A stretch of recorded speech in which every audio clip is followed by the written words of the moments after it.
Okay. I'd like to call to order the city council meeting at Tuesday, August 17th, 2021. It's 5:30 p.m. And I would like to ask the mayor to do our invocation and pledge of allegiance. Please stand with me. Lord, we thank you once again for a wonderful city, for the staff that we have, for the council that we have. We ask that you lay healing hands on people as this pandemic kind of raises its ugly head again.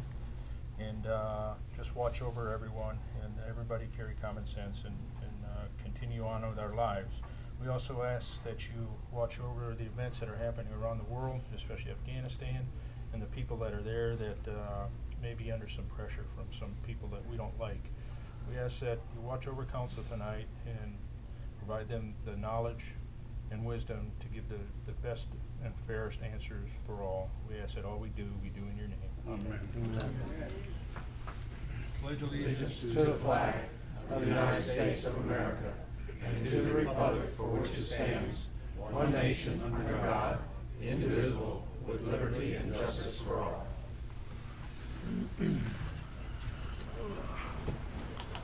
Okay, thank you, Mayor. Kathy, if you would call the roll, please. Mayor Shute. Here. Carlisle. Here. Detman. Here. Stewart. Lawrence. Here. Okay. All right, I would like to announce business from the audience procedures. If you are in the audience and you would like to get on the agenda for something that's not on the agenda, then see Ms. Kathy Haley, and she'll give you the proper form to fill out. If it's on the agenda, just wait for it to come up on the agenda and you'll have a chance to speak. All right, Mayor's report. Just one item is we didn't have, but the community had a service for Robert Saffold this last weekend. Many of you know Robert Saffold was a community leader, servant leader for our community, had a big interest in kids. It was a neat event. Very grateful. The family was grateful, and he was a good man that gave his heart to this community, not just singularly but plurally.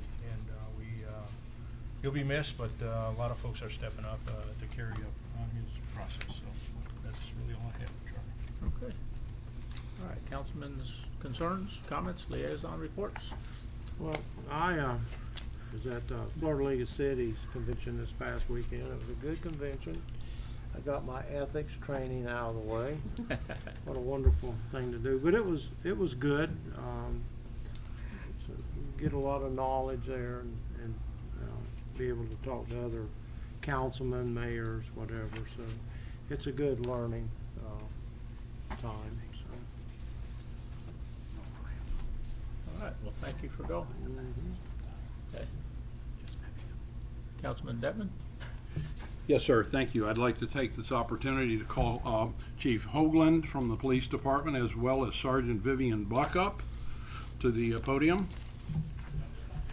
Not here tonight. Okay. Just a couple of comments as the liaison to the police department, as the former police chief for almost 2 decades, I guess. Way back 23 years ago, Sergeant Vivian Buck, I stole her away from City Hall. She was a clerk at the front desk. She became my secretary for the first 4 years I was police chief. She came into my office one day and announced, "I want to go to the police academy," which I thought was, whoa, hang on a second here. She has done such a wonderful job. I wish she was here so I could express to her my personal congratulations for a fantastic career. I'm sorry to see her go. She has an opportunity that she cannot turn down. So with her 23 plus years with the city and 19 with the police department, I congratulate her. I turn it over to Chief Hoagland. I'm sorry she's not here to accept the tradition that we have established and that law enforcement across the nation has, which is to award retiring officers with their duty weapons. So with that, Chief Carl Hoagland of the Sebring Police Department. Mayor, council, and staff, good evening. Carl Hoagland for the record. As Councilman Detman has advised, we have 2 long-tenured officers that are retiring or preparing to retire. Sergeant Vivian Buck has nearly 19 years with the department. She has accepted a position with the Seminole Indian Tribe. Her Their last day of service will be August 30th this year. In addition to that, Lieutenant Ryan Magnuson, who's been with us for almost 22 years, has an offer pending. He does not have a start date yet, but in preparation for that, we'd like to present both officers with their service weapons in accordance with Chapter 112, 193 of Florida statutes. Also have permission from council to replace those duty weapons with newly purchased weapons for their replacement. I can make that motion. One more comment then, if you don't mind, Chief. Realizing that Lieutenant Magnuson had not had a starting date, I know he was in the absolute final stages of being rehired by another agency. But when I spoke to him 2 days ago, he still didn't have that date, so I wasn't sure we were going to actually include him tonight. But just for the sake of a real quick story, way back when he came to work there 23 years ago, he was one of the candidates that we sat around the table and we looked at each other, and it was kind of a 4-4 vote. You know how those are? And then the chief gets to make the final decision. Well, as it came about, my dad was working at a golf course called Bear Lakes over in West Palm Beach. Bear Lakes is a very, very nice golf course. Ryan was either a caddy or a starter, or he had some function over there, and my dad became fond of him, not even knowing that. I came home that night, happened to be a nice family dinner. My mom and dad were there. My dad says, "If you don't hire him, you're nuts." I hired him, and 23 years later, he had served us very, very well, and I congratulate him for his accomplishments as well, and I wish him well. I'm sure they both appreciate it. We certainly are grateful for their service, for their dedication and loyalty to the city for the past 2 decades. Absolutely. We thank them both. Yep. Thank you, Chief. Thank you. Nothing else from you. Did you need that motion seconded for the new? If it's necessary. I second it. There you go. Okay, we have a motion and a second. Any comments from the That's to public? repurchase the weapons that were given away to the Yeah. officer's retirement. Okay, Kathy, would you call for a vote? Carlisle. Yep. Detman. Yes. Lawrence. Yes. Okay, Thanks, Thank- Chief. thank you. Okay, the consent agenda, I need a motion for that, and there is one slight alteration on 8J, and that's just one of the numbers was in the wrong column. All right. So you should have that in front of you. I make a motion, we accept the consent agenda with the change. I'll second that. Okay, have a motion and a second. Is there anyone from the public that would like to speak on the consent agenda or any part of it? No? Okay, Kathy, call the roll. Carlisle. Yes. Detman. Yes. Lawrence. Yes. Okay, consent agenda has passed. Okay, we have no old business, so we're gonna go on to new business. 10A is ordinance 1466, annexing approximately 49.369 acres of the former Harder Hall Golf Course. This is the second and final reading. What was that?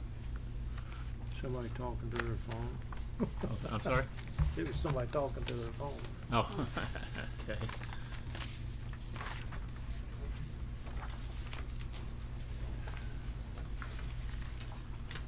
Ordinance 1466 is entitled an ordinance annexing approximately 49.369 acres of golf course tract lying in Harder Hall Country Club III, lying in Section 1, Township 35 South, Range 28 East, Highlands County, Florida, into the city of Sebring, Florida, and establishing an effective date. This ordinance is for your consideration on second and final reading. Okay. Okay, do we have any comments or questions from the council members? Not for me. Any comments or questions from the public? Yes, sir. Come on up and tell us who you are and what you have to say. Good evening, council members. Glad to be here today. Question I had in regards to that ordinance. You need to state your name. Oh, my name is Tim McKenna. I live at Medina Way on the street where that ordinance will affect the property across the way from where I'm currently living.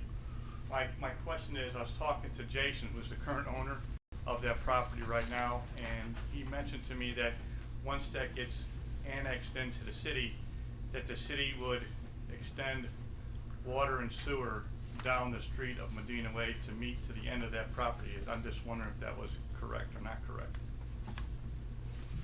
That once that goes from county right now, it's in, it goes to city, Right. that the city will provide city and water to that site location. I don't know the answer to that. I believe upon development of the site, yes. If it's on development, okay, all right. I just wanted clarification of that. What did you say, Scott? I'm sorry.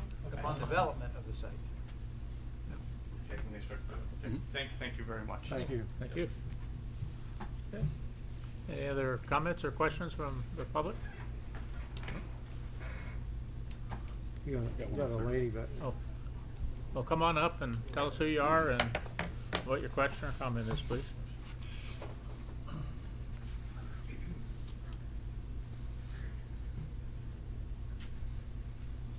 My name is Bonnie Smart, and I live at 3906 Medina Way. I live in a portion of Medina Way, which is the first 5 houses that I'm already in the city part.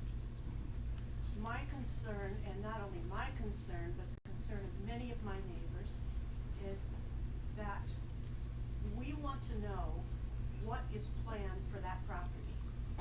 Because we have heard a lot of talk about this person who is purchasing it from Jason is quite well known for putting in low-income housing units.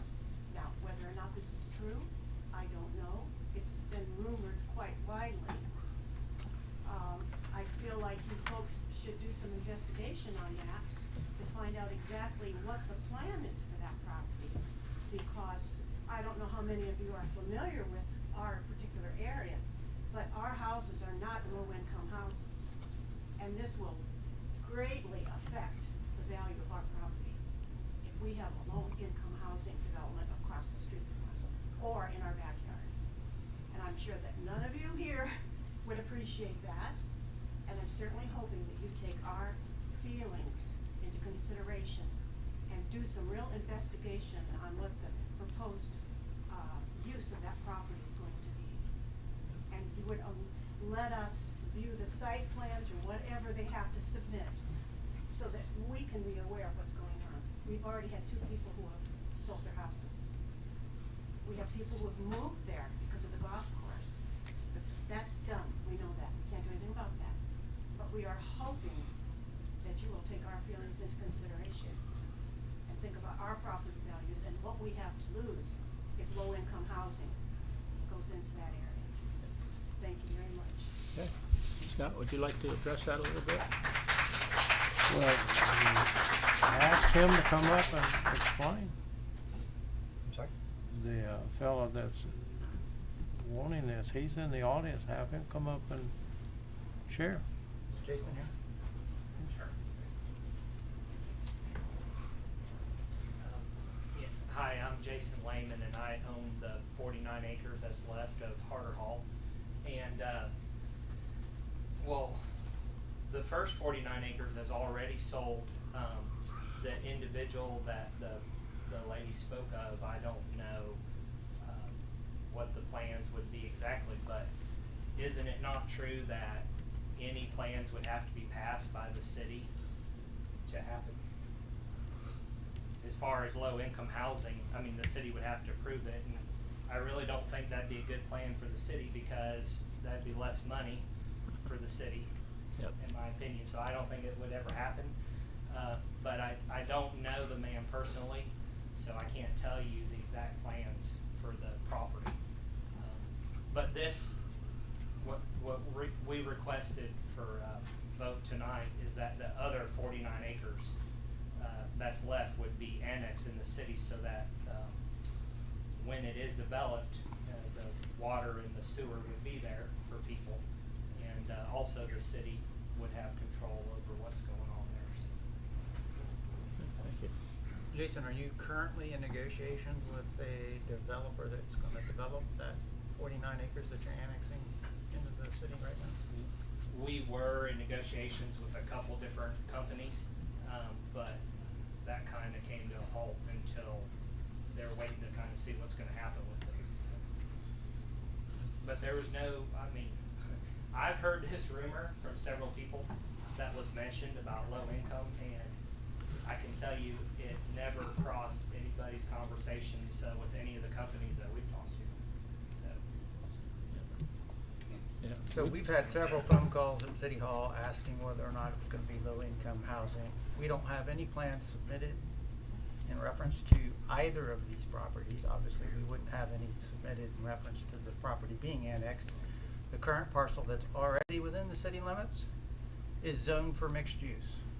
So whatever you're allowed to do in mixed use is what somebody would be allowed to do on that parcel.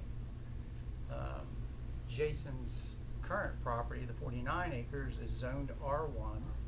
It would come into the city as R1, which is residential housing. So if they were to look for something a little more intense, then we may get to a point where, the city is negotiating with the developer through some type of plan development, if you will, or development agreement on how the property would be developed. But in theory, the property owner, the next property owner could develop that property with whatever you're allowed to place in residential R1. zoning, which is what they could do today. Okay, so that will still have to go through zoning If they would like to rezone the to property. rezone it, or, yeah, just go with the R1 now. And the R1, just for clarification, that's minimum lot size and a lot of other things, is that right? Single-family residential. Yeah, Single-family residential. right. Minimum. Okay. Minimum square footage for residential. Yes, sir. The lot size has to be a certain size. The, has to have a certain width. They will need to plat the property if they want to sell it off in separate tracts. It comes in as R1, the entire thing.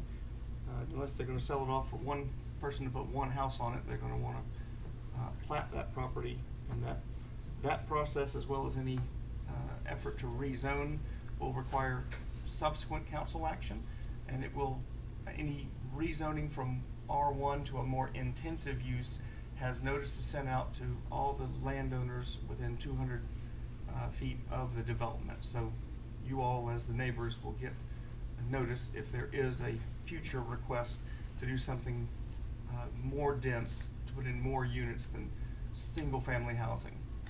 And that area around there is predominantly R1.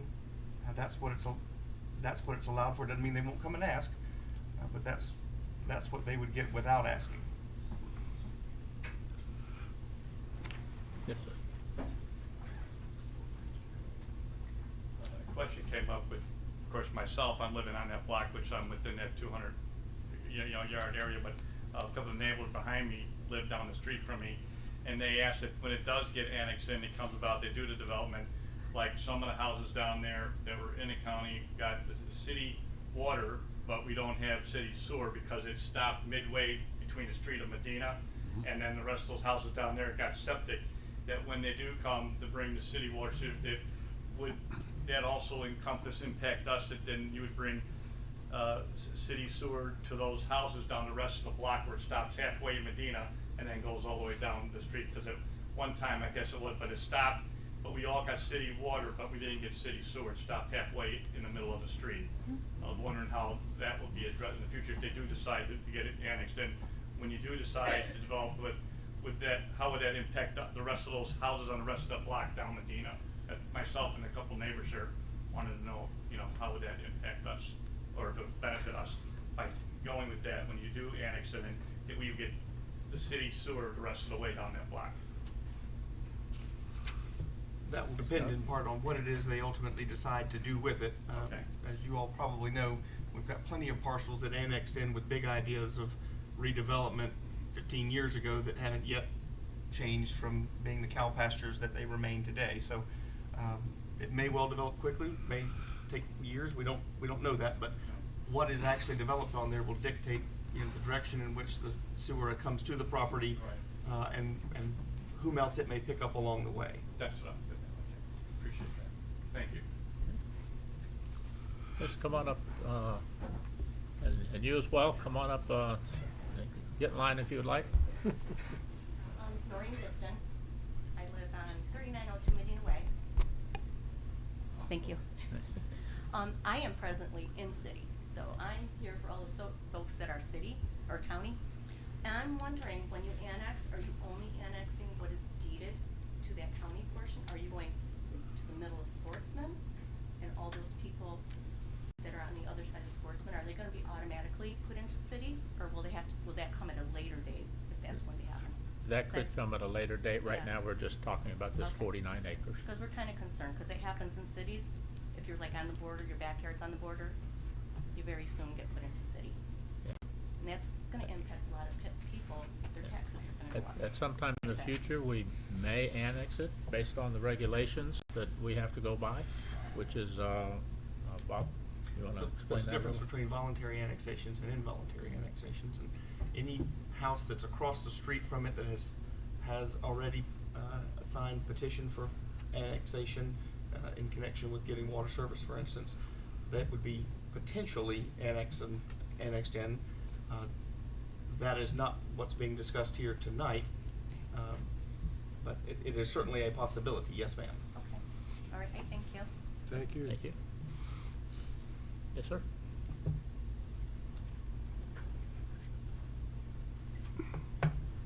Hi. My name is Eric Padron. I live on 106 Lake Drive Boulevard. I just want to make sure that we get a little bit better notice when plans get put forth with the city.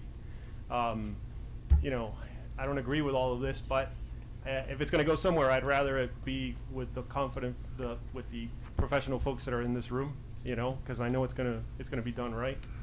But I want to make sure that right now that property has a lot of real pretty trees. So if we could try to keep the trees as much as possible during the development and not just tear everything down and not, you know, flatten everything, that would be beneficial for the whole community in the area.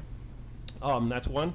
And then number two, you know, we've been here for a few years now, and during hurricanes, during storms, there's a lot of wash off, a lot of runoff that comes off of the golf course through our property into Lake Jackson. So the drainage really has to be addressed. You know, I don't know if you're ponds, control structures, I don't know what, but you know, when you have a lot of pavement that's added, it's going to severely impact that drainage into the ground. So I mean, that's a huge field that's there now, and that's going to go away. So, you know, again, I just ask that please let us know so we can be involved, and that's about it. Thank you. One of the things about developing property like that is you have to meet some of the current criteria, and that would include drainage. So as it does get developed, that drainage should be taken care of on the property in general. That being said, the trees is more or less up to the developer, but I would guess that would increase the value to have trees around houses that they're developing and whatnot, so. There's but- also landscaping requirements that they have to follow, so Right, it's cheaper to leave a tree up than it is to replace one. Hopefully they will. yeah. So, but we do appreciate your concern with it, and, you know, as a city, I'm gonna tell you, I think probably the city regulations are a little more stringent than the county are. So I think it will develop in a much better sense. We're a little bit more restrictive, which is both good and bad, depending on what your viewpoint is. But, you know, again, a lot of the stuff will have to, you know, go through planning and zoning, and it has to get approved, and that includes the drainage. So, but thank you. Anyone else? Yep, come on up. James Dean, I live at 184 Lake Drive Boulevard across from the golf course. Speak up, Jim. That microphone's not working right. Oh, it's not, I know it. It's hard to hear back there. That's why I'm saying. James Dean, 184 Lake Drive Boulevard, and I heard mixed use. 'Cause we've done a little investigation, what we can find out. It's not easy to find out who's doing this. And it's also could mean multi-unit. There's a sign on the vacant lot down on Lake Drive that says multi-unit MU. So MU doesn't mean mixed use necessarily. Depends, somebody's gotta tell you what it means. And that course during hurricanes looks like we have a lake in the back and a lake in the front, so you'd have to, if that's built up, guess where it's coming? All across the street. So I don't know who thinks if it is gonna be low income, that sounds really nice. It doesn't turn out nice, so I hope we find out beforehand what's gonna happen over there, because that's a really nice neighborhood. I've been there 21 years. Figured that's where I'm never gonna leave, but things like low-income housing units don't always turn out the way they're supposed to, and everything else is gonna go with it, so I hope you guys watch it and let us know what's going on. There certainly will be public notices as well as the individual notices along with the, Just so the notices are timely, not that it's done already. yep, Ahead of time would be fine. yep. Thanks. Jim, why don't you go ahead and buy that property from the developers and keep it a golf course then? Could I borrow some money? He's a good guy. Yes, ma'am. Hi. My name is Laura Lutz, and I live at 116 Sportsman Ave. A quick question. Does Sebring have a HUD requirement to build low-income housing? I am Or- not aware of any requirement. I think Or we the may- county? I'm not sure about the county. We may well have some component of our comprehensive plan that addresses affordable housing, but sitting here, I'm not sure, and I don't think we have any of our planners here with us to give Okay. you any better answer. Okay. Yes. Oh, I'm sorry, I thought you were gonna say something. And just to switch gears a little bit, the Harder Hall Hotel, do we know what's going on with that? So just this past week, I did have a conversation with one of the companies that's involved in that facility. And they are, in theory, going to submit some plans to the city, I would say within the next 6 months, on what they want to do with that property. They are an assisted living type facility. So that's the planned use right at this point in time. And we did have a conversation with them this past week about it. What slowed that down was COVID.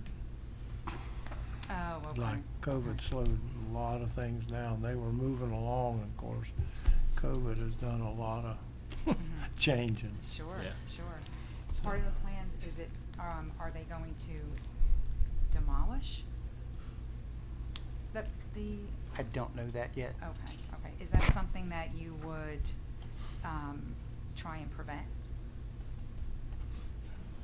Guess I should ask that question. We haven't seen what it is they finally want to do. I think they have considered different options, and Okay. I think the funding that may be out there for the construction is depending on what exactly they end up with. They have, I think that has been something that's on the table that they have on their side been discussing as a possibility, but they've not come back to the city with any final decision or of what they would like to do. And that's correct for me the if permits. I'm sorry. Yep. And correct me if I'm mistaken, that building is not on the historic register, which would make, is that correct?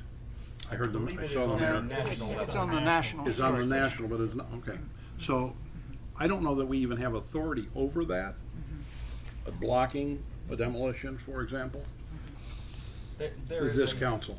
There is a process for that, and I'd hate to get too far out in front of it, because they have not asked us to do that, or to ask permission for that yet. They would have to ask for a permit for that. It's a fairly involved process for a building of that size. Okay. And that would be something that the community would be notified of as well?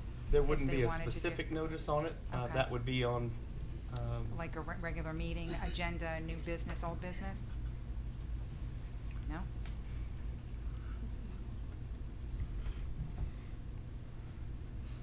that would be a permit request of the building department.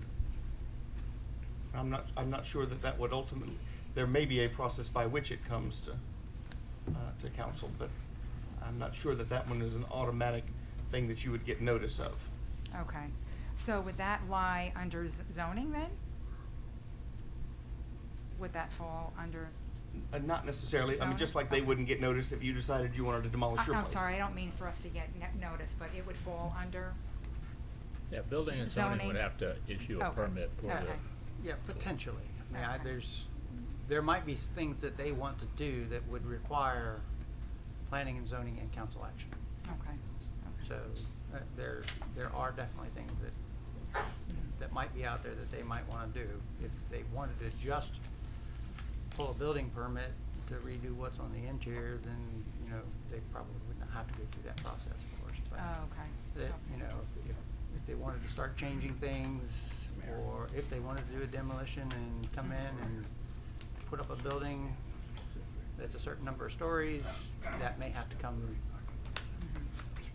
back to council because, we have a height requirement, or limitation. If they wanna do something higher than that, then that's going to get looked at by both planning and zoning and council. So there's a process for it. It really depends upon what they wanna do. Okay. But I expect, when they come back to do something, they're gonna share that information. That's the expectation at this point. So Right. I believe they're gonna come to council and share that information, as to what they're gonna do with the property. Okay. And did they give you a time frame about that? Like When I they would said, start- about six months? Okay. I don't like to, because I don't blame you. Okay. Yeah, I- I don't blame you at all. I hear that a lot. I'm sure, I'm sure. It was purchased in 2017 with Okay. the idea that it was gonna be, they were gonna get right on it. Right, right. And I also heard that it was, don't you hate when people say, I heard? Yeah. I heard that it went through several owners as well. Right. But I don't, Not sure about that's neither here or there. Okay, getting back to our issue here on the 49 Yes, acres. yes, did you- yeah. So, okay, so right now it's zoned for R1. Correct. Oh, okay. The land set that we're talking about for Correct. annexation. Correct, In the county, okay. correct. So, could we, or could you restrict it or keep it R1 through, like, That will be something for the building and zoning to determine if they come in and request something different. Okay. And they will notice everyone if they Okay. do that. okay, okay. Yeah. That's all the questions. Thank you for Okay, your sure. time. Thank you.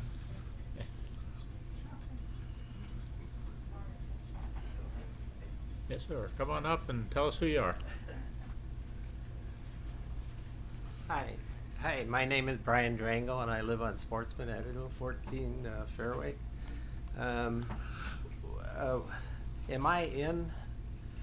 Well, I'm in the county. So I guess I wouldn't be part of the city if you even annex the part that we're talking about tonight. Why are you annexing or even thinking of annexing it? Well, they've asked us. But I'm asking you, why are you doing it? The people that bought property already have about 50 acres. Why are you annexing this part? Well, I'm going to defer to my fellow council members to start with and see if you have, Well, you know, and my vision is that, I mean, if you have, let's call half of it in the city and half of it in the county, I think you would probably want either each other to complement what you would have. For example, if the surrounding area, which is R1, you would like to keep it R1 best possible. So to have it all in the city, which half of it already is, and then the other half is what we're proposing tonight, you would develop that, so to speak, with the same eye toward the continuity, if you will, consistency, especially within an R1 district. So are you saying that you would limit them with the Sebring property right now to R1 or single family? Are you asking me that personally, or are you asking the I'm whole asking board? the Because I board. can't answer that. Then I'll ask the board, yeah. Yeah. That whole process has to go, if they're gonna change that zoning, that has to go through the zoning process, which Right. would get, you all would get you would get notified because you're within 200 feet. Right. And everybody else. So is- I would have something to say with Yes, it you even. would. No, you have something to say anyway, even if you're outside of 200 feet. But that's a whole process of the zoning change. And part of the annexation, I mean, that's a request from the developer or from the land. But the that doesn't gentleman mean owns it that to you join the have to properties annex together. it just because he asked you to. We don't have to, yeah, we No. don't have to do No. anything, but it just makes common sense if we have half of it. But why not you put the could, whole you could parcel? leave it as it is, let them develop the south end or the north end, and then if he wants more, you can always annex. Well, they can, I mean, they could develop under Sebring and then they could develop under the county at the same time. It just makes sense for Well- a single parcel to be one unit, and especially because they'll be coming. It's my understanding that Jason, the owner of the property, requested that it be annexed because he cannot sell it as it is. I haven't. According to the paper, that's what it was. Yeah, that's, No, well, that's the no. paper, so you have And- to be careful, Yeah. but they will be asking the city for services, cause the county doesn't provide sewer and water. So it'll all be one part I of the understand services that. on that side of it, so. And Leonard, do- would you like to? Yeah, well, the And city, do we need more housing? absolutely.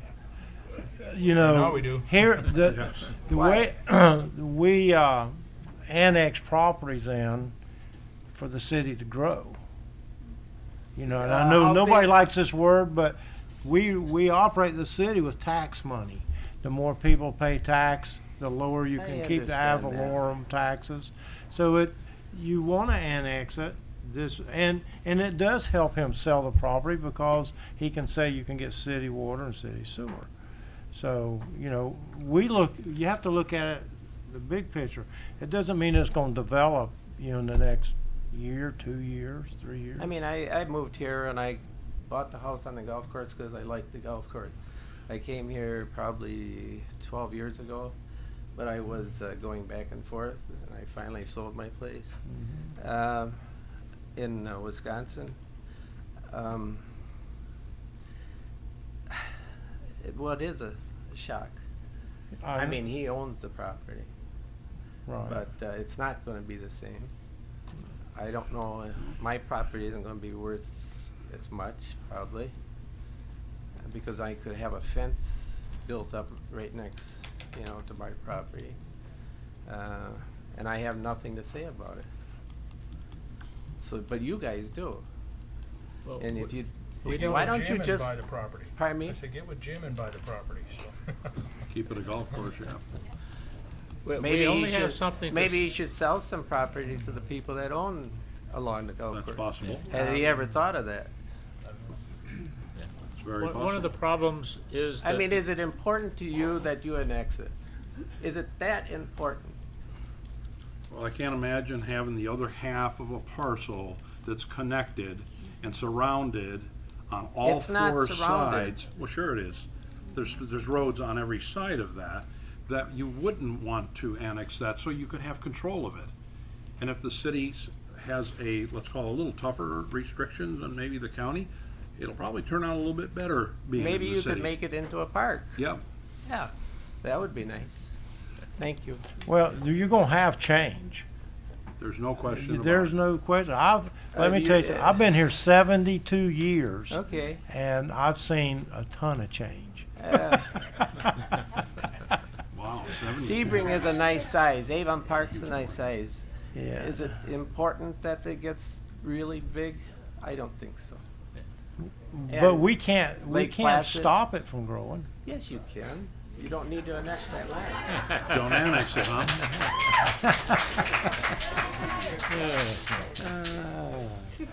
Okay. Wrong answer. Yes, sir. Just tell us who you are and. Rocco Mazza, and I live at 4102 Medina Way. Couple of things. One, I'm a little concerned with it's like all already assumed that you're going to annex the property. I thought that this was an open forum to talk and hear all sides and then make a decision. But everything I'm hearing from all of you is that, yep, we're going to annex this property. And that really pisses me off. Mr. Massa, let me stop you for a second. This is the second reading. This is not the first reading. I wasn't notified of the so- first reading, like many people said. We didn't get notices. This is my first opportunity to talk to you about this. I know it's been advertised, it's been in the newspaper and everything else, so this isn't, hang on a second, all I'm making a statement is this, is that this is the second reading. This is not a new subject, this is nothing we're trying to spring on people overnight. It's been going on, the last time that we had that reading was when? On the August 3rd meeting. It was discussed even prior to that. So maybe, see, maybe the word started getting out, and we're happy you're here tonight. So nothing is a foregone conclusion. That's why we're here. We could sit here all night long if you'd like. But I'm not hearing that. All I'm hearing is that, yeah, we're definitely annexing this property. And that pisses me off, quite honestly. Who said that? All right? Who said that? Everyone. You're saying, well, we're going to annex the property when we annex it. Well, they already have half, so let's give them the other half. I mean, it's crazy. Plus, you're not talking about R1 or single-family homes. Everything I've heard from this developer is multifamily housing. What is multifamily housing? It's apartments, it's townhouses, it's condos. You're putting more people into a smaller space, more congestion, more traffic. Why don't you put it in your neighborhood instead of our neighborhood? I bought a beautiful home on Medina Way, thinking that that golf course was going to be there. Now the golf course isn't there. Fine. But don't add insult to injury by putting in multifamily housing. Make them put in single-family housing. If they have to put in single-family housing, they don't need your city water or city sewer. They have septic and well, and that's just fine. All right? No multifamily housing in that development. Do you think maybe the same thing could happen if we didn't annex it tonight? If you didn't annex it, the county, it's R1. We'd rather control it and make sure Well, it's done if you properly. control it, then please do the right thing. Put yourself in my position. If you bought a beautiful home thinking that you were going to have this great golf course across from your house for the rest of your life, and I paid good money for my house, and then all of a sudden the golf course is gone, and then worse, I got a developer that talks about multifamily housing. I know what multifamily housing is. It is not single Sure, family. just don't be mad at us, though, because we're trying to control it the best way we can. And I'm a citizen of this city too, that in order to do that, we should have control of it. We should have the annexation so we can keep our hands wrapped around it. If you'd rather, we could leave it to the county and let's see what happens then. Look, I don't think that's what you want, and me as a citizen of the city, that's not what I want to see either. all I'm saying is, if you guys get control Don't of be mad that, at us. if you get control of that property, it better stay R1. It better not be multifamily housing. Or? That's all I'm saying. I'm going to fight it. I will fight it every step of the way. Just want to make sure. All right? The other thing is, whoever owns the property now is not cutting the grass. It gets overgrown and it looks terrible. So whoever owns the property needs to cut it on a regular basis. Okay, police chief just took note of that. He's in charge of the code enforcement division. Good. And once it's in the city, we It's can already been, hang do on a something second, about chief it. said Right it's now, already we been, can't. it's already been noticed. Parcel's already been cited and has been being mowed over the last week. There you go. Good. But the one that's already in the city is the multi. Sure. Not the one that we're talking, the one that's already in the city limits is the multi thing. Right. The one we're talking about is the R1. Right. This is R1. Right. It's got to stay R1. But if It has I'm not, and you may can answer this, if there's water and sewer available, the county won't even issue a permit for a septic tank anymore, will they? I'm not sure that's a health department. Okay. Okay. So Regulation. say you annex it, all right? What's the next step then? They go to the zoning board to try to change the zoning? Is there zoning meetings that I have to go to fight this thing?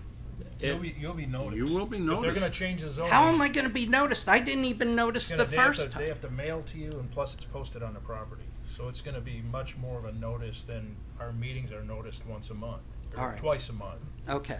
That's not what this is an annexation meeting. A zoning meeting, you get noticed, the people around it get noticed significantly more than what the paper does. Individually, you will Yeah, receive directly. something in the If- United States If they mail. wanna change the zoning, Okay. if they leave the Yeah. zoning R1. Okay, okay, They fly with it. okay. I would say everybody on Medina and everybody on Sportsman will receive a notification. Okay. If it goes to the P and Z Okay, board.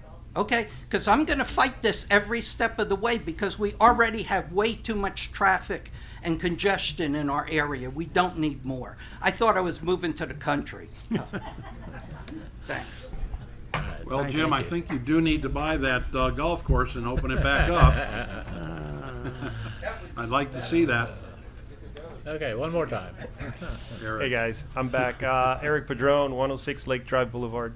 I hear his comments. I bought a lake house and a golf course house, and now I'm only left with a lake house, which is not terrible, but I still don't want multifamily. I agree with him. If we're gonna get something residential, single family is the way to go. My question: there was a tower installed, and that tower has limits on residential construction. I believe it was 1,200 feet or something like that, 3,000 feet. Yeah, the tower that is a tree, right? That I fought, by the way. The monopine. All right, so now we got that tower there. That tower is coming down, or is that tower going to remain? Right. My understanding was that it was going to remain. So that means that puts a limit on the residential construction in that area. Big circle. I don't know that. Do you know that? Certainly something I can find out, but I wouldn't be comfortable opining on that tonight. Yeah. But the answer to that question isn't affected by the issue that's in front of council. Yes, I agree. I just wanted to bring it up. So, all right, Thank- that's it. thanks. Thank you. We can find an answer out for you, though. Okay, thank you. Anyone else? Come on up and,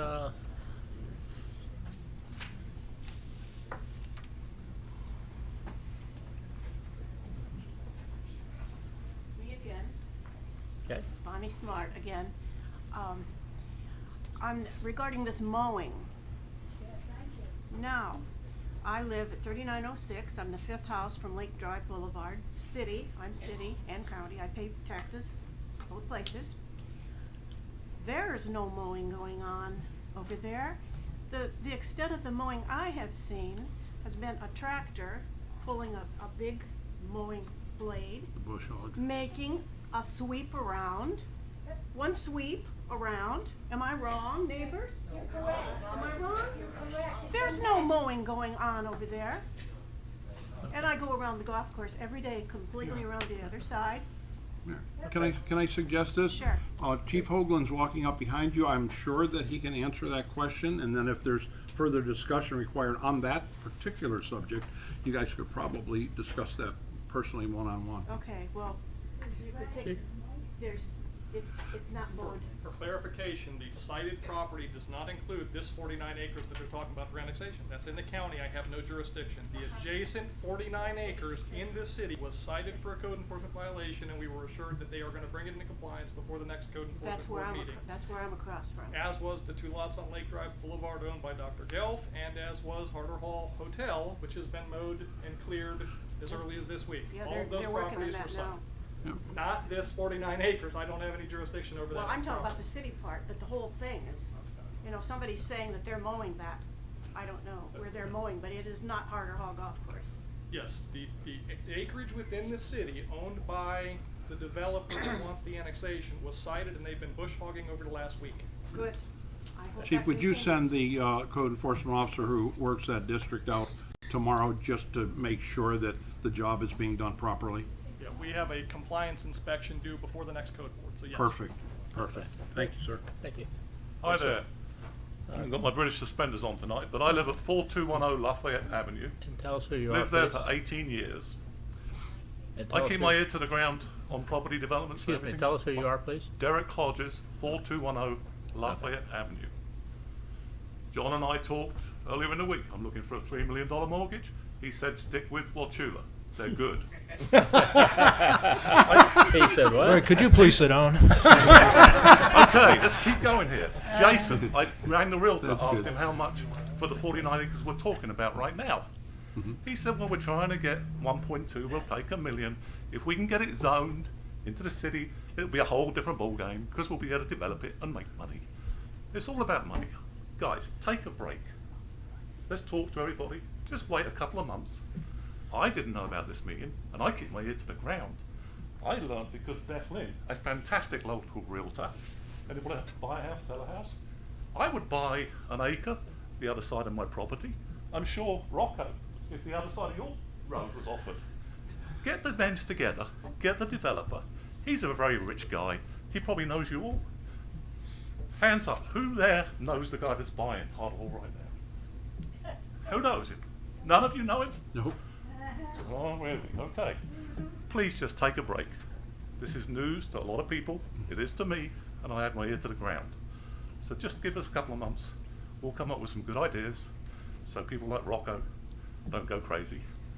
We can do it as a community. Don't just do greed. Let's just take a couple of weeks, couple of months. Harder Hall, that property's a disaster. That's been for sale for. So please just take a break. Just for my clarification, because I'm not sure I quite understand that, but do you think it won't be developed if it doesn't I get think you should annexed? take a break and get the county and the city together, talk about zoning, do a plan. Don't rush into it just because. Well- I agree with your vision, build the city, Well, but build it with people's help. generally the way it goes is the developer comes with the plan and comes to either the county or the city for approval. Right. We're not the ones that are gonna develop the plan, we're just gonna say yes or no, or we're gonna say you can do this or you can't do that. I know, but in view of what's happened with the Necessary Hotel, in view of what's happened with Harder Hall, don't you think it's time you took a break and actually got some minds together to do something intelligent with a beautiful community? Which is what you guys have here. Well, Which that's is why what I we're live trying here. to do here by But annexing don't rush it. it. You've got a bunch of people didn't know this meeting was going on. Just take a 2-month break and let's have another meeting where you pass this in a couple of months. And I'll talk to Jason's realtor again. I'll talk to John. I'll put up $500,000. Let's do something, guys, as a community. Even if That's it's all. annexed, that won't prevent you from doing that. I'm just saying, take a break. There's a bunch of shocked people here. I don't get shocked easy. I'm shocked. I'm shocked that this has been rushed through. Okay, anyone else? Yes, I'm ma'am. Kim Hodges, 4210 Lafayette Avenue. I want to make you aware that there is a 2-year-old eagle that's working on staying in a particular tree at that golf course, and I watch him a few times a week. Well, I say him, I don't know if it's a boy or a girl. I have identified it's turning into 2. It's at pushing its 2-year-old time. It's not a juvenile. I assume that it's a child of the one on the municipal, the set on the municipal, or the set that live out at Highlands Hammock. I don't want you to annex the property that annexes my house property. I chose to live in the county because I didn't want to be in the city. I grew up in the city. I want to be in the county. I don't want to be under city rules. We have vehicles. We don't have a junkie yard. We have an RV. We park inside. We bring it and park it outside. I don't want to be subject to those rules. I bought in the county for that particular reason, and I know the next thing, once you take this 49 plus acres, is to start taking the other properties, and you're reducing the value of our properties, and there probably will be a class action for the taking of the value of our properties. You probably will have to pay us for that value, or the developer will. Someone will, depending upon how it goes. We chose to live in the county, not the city. And we're not getting proper notice to even figure out what our rights are to be here. I just found out about this meeting at 5 minutes to 5. That's all I wanted to say. Any questions? Okay, well, thank you very much. I believe that we have given proper notice in every capacity through the newspaper. I know that's what you guys believe and think, but you've got lots of people in this room that disagree. COVID has caused people not to go and get the newspaper as usual. I think you should consider that. Probably why a lot of people, I used to get the paper, but I've been nervous with COVID. Yeah. All I'm asking you to do is please take a couple of months break and let's have a third meeting. Please, because COVID has stopped us being able to get the newspaper. How else have you told us? Well, you can get the newspaper online. You do realize that? No, I didn't realise that. Okay. It was noticed twice in the paper. Okay. How many people were at the first meeting? Make sure he knows that. Yes. Yeah, it has been noticed twice How through many the people newspaper. were at the first meeting? Well, I don't know exactly, but not this many. Right, well, you, people have, Even if the annexation doesn't change anything as far as what you can do with the property, you can still get together and approach the person that owns the property and say, but what's the hurry? sell us this. My Pardon? question for you is, all of you, what is the hurry? Can't you give us a month or two to see what we can work out with the local banks? The residents might want to buy the property next door. That annexation doesn't stop that process. No, but I don't so- think the developer understands what he's getting into. Jason was looking for other people. It's clear to me that the developer thinks he's going to do a cheaper development now from his cost point of view, because the city's going to be laying sewer and electric. Obviously, there's a money motivation here. Just take a little break and let us get together and see what we can do. That's all I'm asking. Okay. All right. Well, thank you all. Thank you all for your comments. You know, that's what this is all about. That's why there is public notice, and that's why we want you to come down and express your viewpoints to us. Some of them we may take to heart, and some maybe not. I don't know. But that being said, I personally appreciate you coming down and sharing with us. Otherwise, we wouldn't have any idea about your feelings. So, thank you very much for coming down. Can I just say one last thing? Yes, sir. One last thing. You're right. The internet's a wonderful thing. We're gonna get to the bottom of all the motivations, one way or the other. I'd rather do that in an open forum over the next month. So whatever the motivation is to rush this through, if it's not totally honest, like a white knight on a charging horse, it's gonna come out.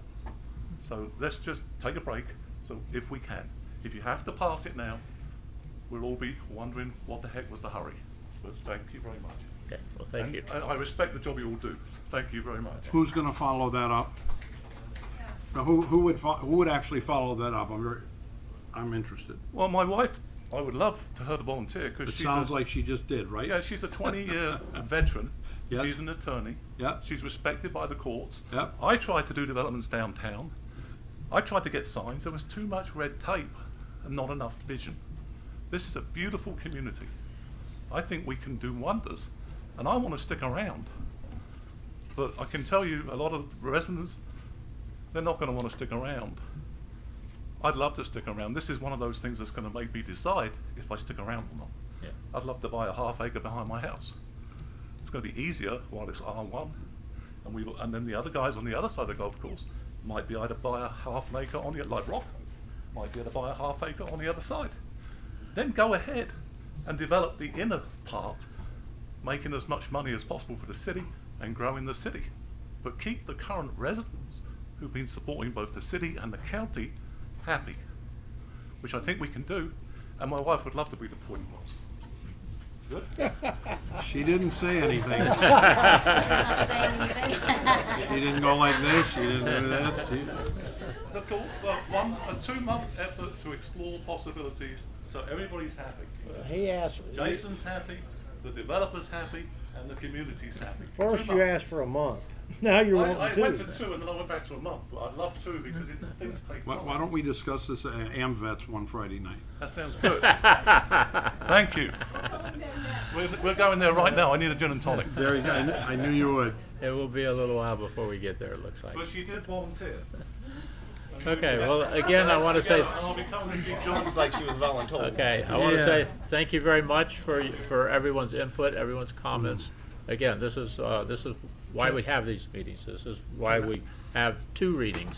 In case you didn't hear the first one, or get here for the first one, we have this one. So with all that being said, I'm now Hang now on. going to ask. I gotta ask a Yes. question. Yes, sir.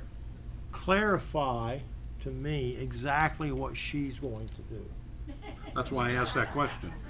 Tell me what you're. That's what I asked. You know, I mean, the last Well, thing we want, your husband is making suggestions and volunteered you. I want to know. And he'll give me Yeah, but we need before we make any decisions, we have to know. I have 20 employees in this wonderful city.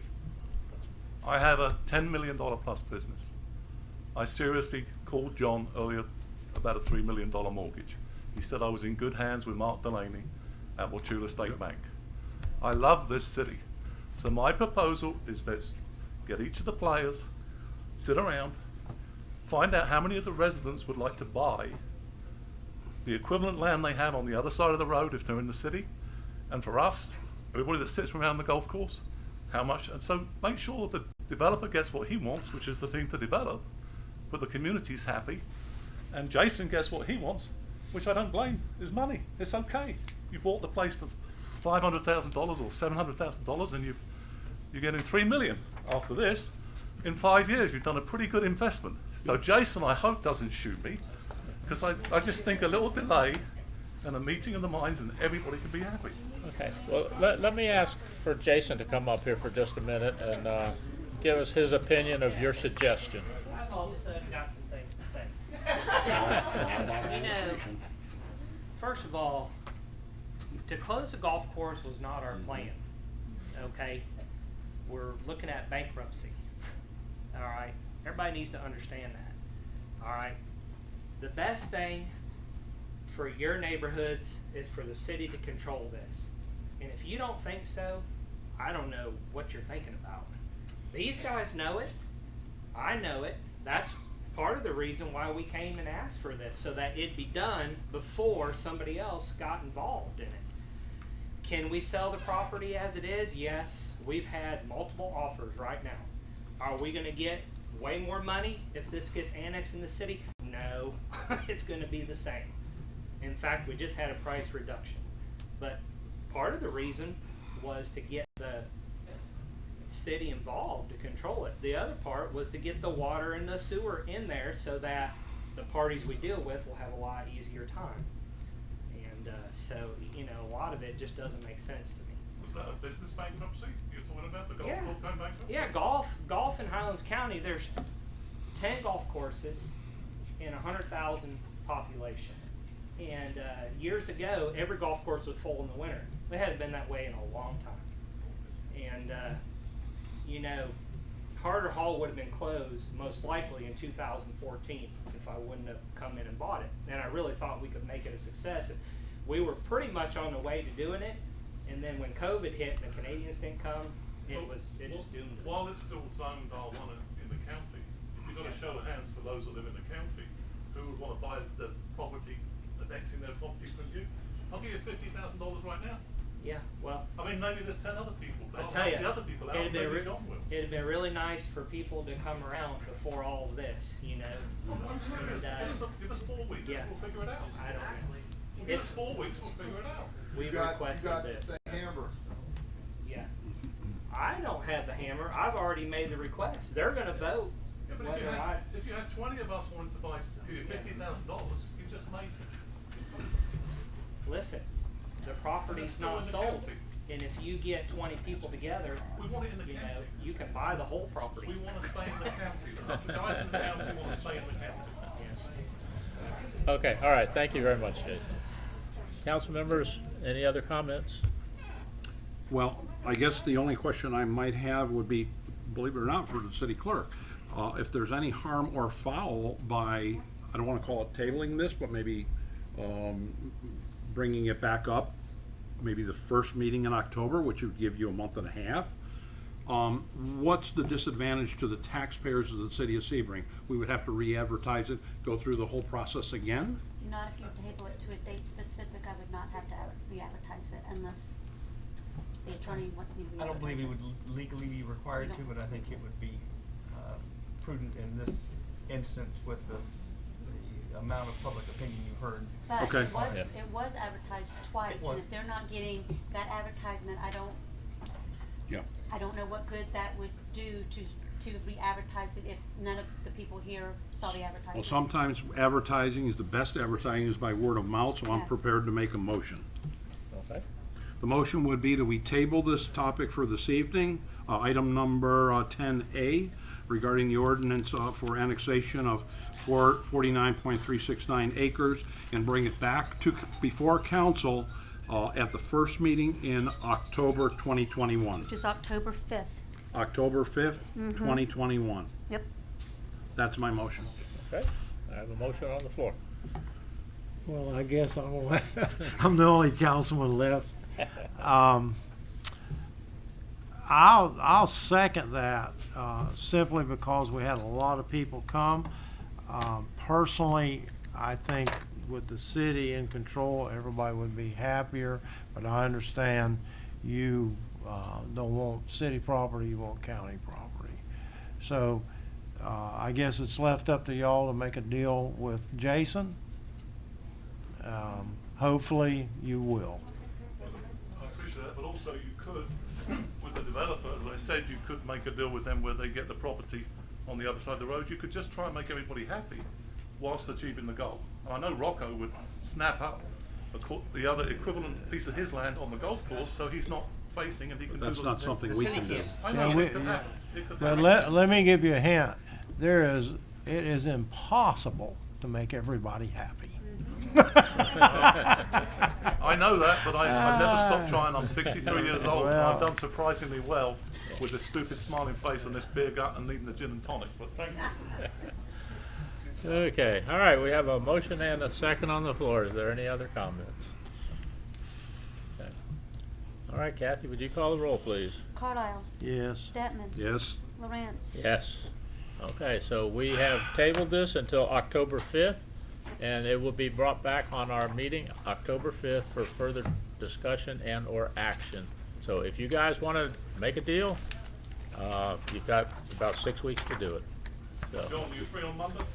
sir? I want to go and see John next week. We'll see Mark. I would've voted for it. Thank you very much for Bring your Jim input Dean and along. comments. And I'm just gonna make one last comment and tell you, see, it wasn't really a done deal, okay? We do listen to We don't do everybody. done deals here. If that's what you're used to, that's not what happens up here. We do listen to the public. Okay.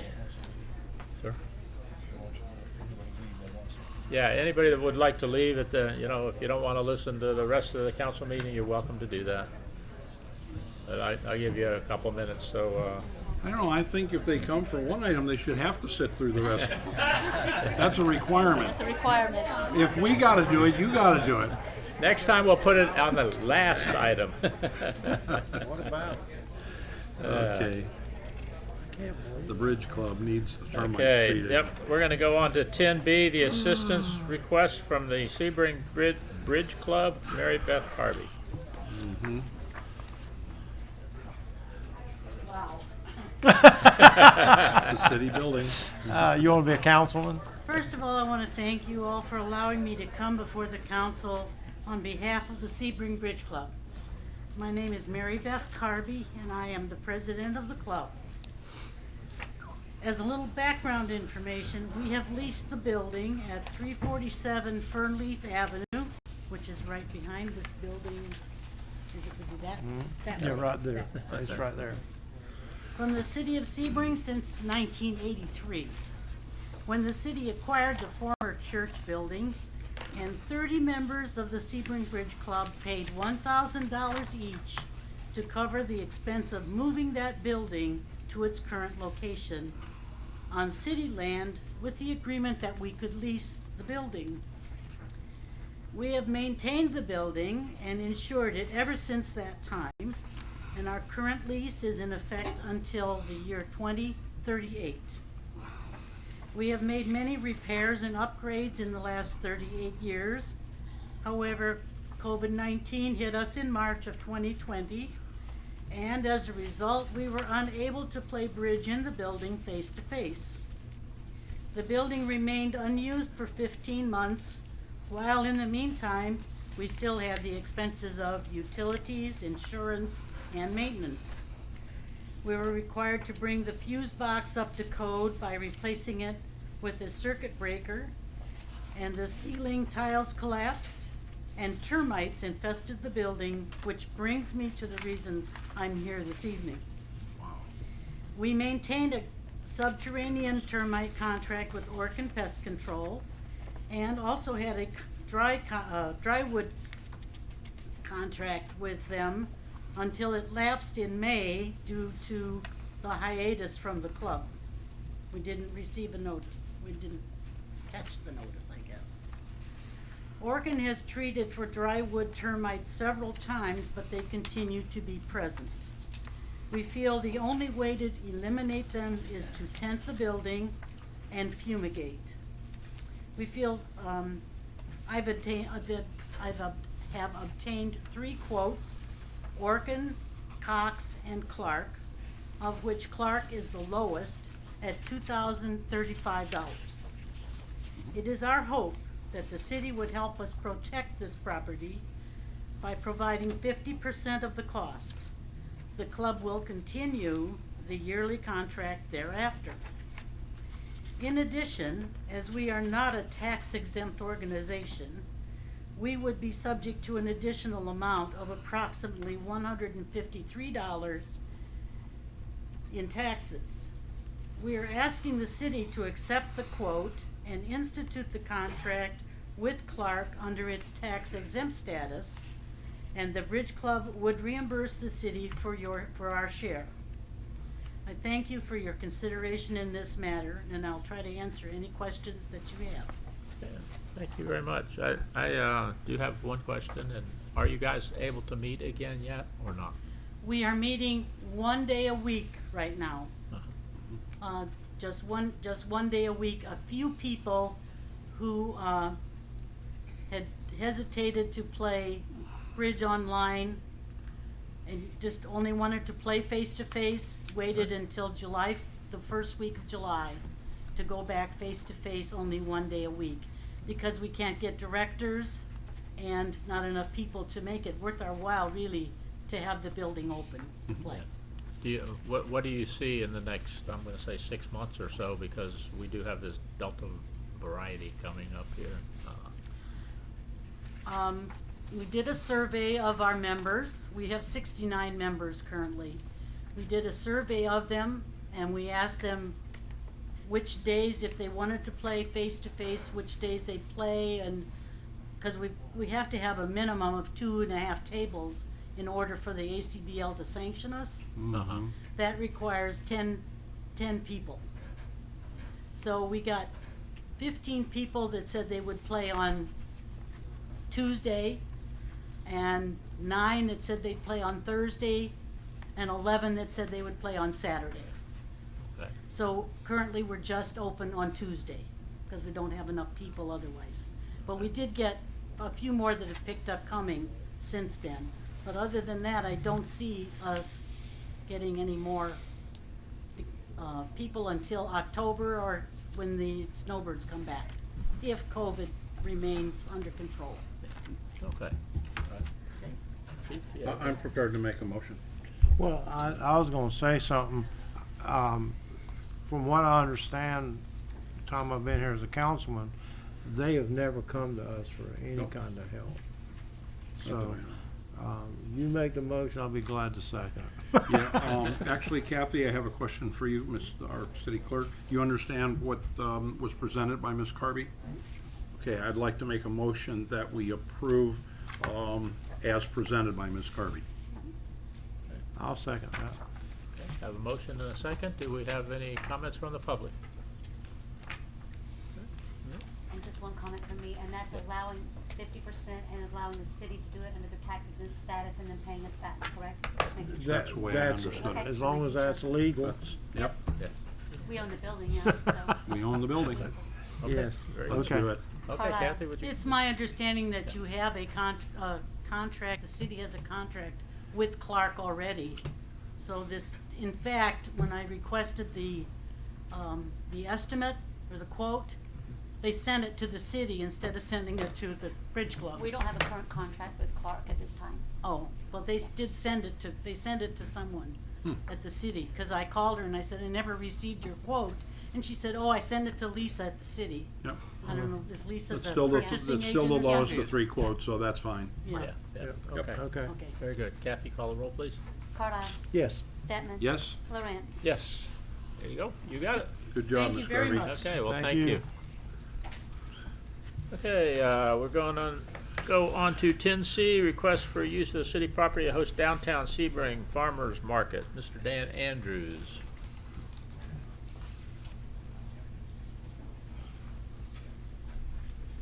Good evening, Dan Andrews for the record, and brought the heavy armor today. I brought my mom, Jackie Andrews, with me also. She kind of spearheads a lot of what we do with the farmers market. Boy, we got excited when we walked in the door. We thought this farmers market had hit the roof with all the crowd, but come to find out, unless we're going to annex it, Tried to keep them here. and maybe one of the opportunities, maybe we'll just move the Weigel House and Coveley House to that property and make it an artisans farmers market and annex it. Well, it's already annexed. But anyways, poor joke. But at any rate, so last what's You blew it. good? Good. That's my goal. No farmer's market. Perfect. I tell you what, that'd be a lot of work. Excuse me. The show has got to be cleaned Take up. care of it, But, Jackie. Yes. so last year, you guys gave us permission to use the parking lot across from the indoor flea market, the former Bank of America drive-through. We started the downtown Sebrings Farmers Market. We had grandiose plans of doing it on Friday and Saturday, every Friday and Saturday for the season. We soon learned that that was a little ambitious, and we ramped that down to Saturdays. And we started off with 4 or 5 vendors who may or may not show up on a weekly basis. And over the season, we actually grew it to about 14 to 15 consistent vendors that were there each and every week. This year, Mom, Jackie, has worked really hard, and I'm going to let her talk a little bit about what we have planned for this year. But our simple request is we would like use of that property again each Saturday, starting October 9th through the end of April. And what's that? October 9th, yes. Mom's on vacation. I don't want to handle it myself. So, and so I'm just going to let her share with you what she's been working on, and then turn it over to you. Thank you. First of all, we want to change the name a little bit to Downtown Sebring Artisans and Farmers Market. We have discovered through research that our local farmers are big guys, and there are very few small farmers in Highlands County. And so trying to get them, and some of them are already committed to other markets throughout the county, but trying to find only farmers that want to come and sell on a weekly basis is difficult. And we've researched it to the point where we realized, along with what we have discovered, that most people, it's easier for them to sell from their farm than it is to come to a market. It's more work. And so what we've encouraged other people to come that are artisans, craftsmen, that are making handmade products, and also cottage industry products such as breads and cookies and baked goods, as well as some canned goods. There is a strict cottage industry through the Department of Agriculture for the state of Florida that defines exactly how everything needs to be produced, labeled, and they are allowed to produce it in their home individually, but then there are requirements that they must meet. So what we decided to do was, in our Facebook page, we've been contacted by numerous, I would say 35 people have contacted me in the last 2 months about being at the farmers market. And we are unique in that we don't charge a vendor. And I think that's important because a lot of these people are not making very much money, but it provides them the opportunity to bring their wares to a market and have that kind of interaction with the public. And I don't think I saw very many of you all down there, but we did have a lot of success and found that as we were going along through the season, we were getting more consistent in the vendors and also the people that were coming. So in talking to the vendors that were there, we would like to change our hours to 9 o'clock because it does not seem like our public gets up much earlier than that and goes shopping, and go until 1 o'clock.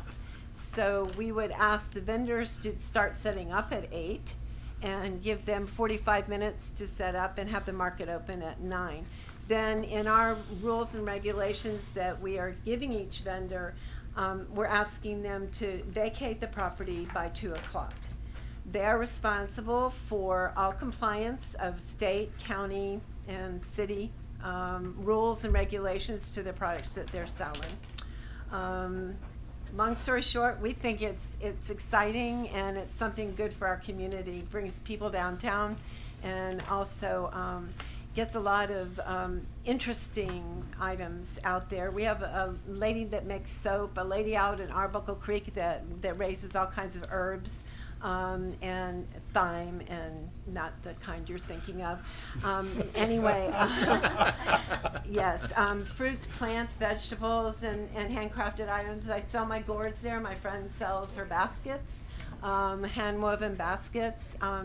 So I think we have the potential to have a very successful market this year if you would approve us for use of that field for on Saturday mornings. Just a quick question, have you reached out to any of the local honey producers? Oh, yes, we have a honey a gentleman that's already been there selling honey. Yes. Excellent. Yep. And we have talked to the Farmers Bureau and the ag agent, and we've tried to spread the word all we can, and we'd appreciate you sharing the word through your social media. And part of our agreement with the vendors is we're asking them to do so too, because that behooves them to spread the word. So, and we know that we do have others competing, so with us. Well, I want to just say that I did come several times last year. I bought some of the beef from the guy that was there Yes, selling sir. beef. That was great.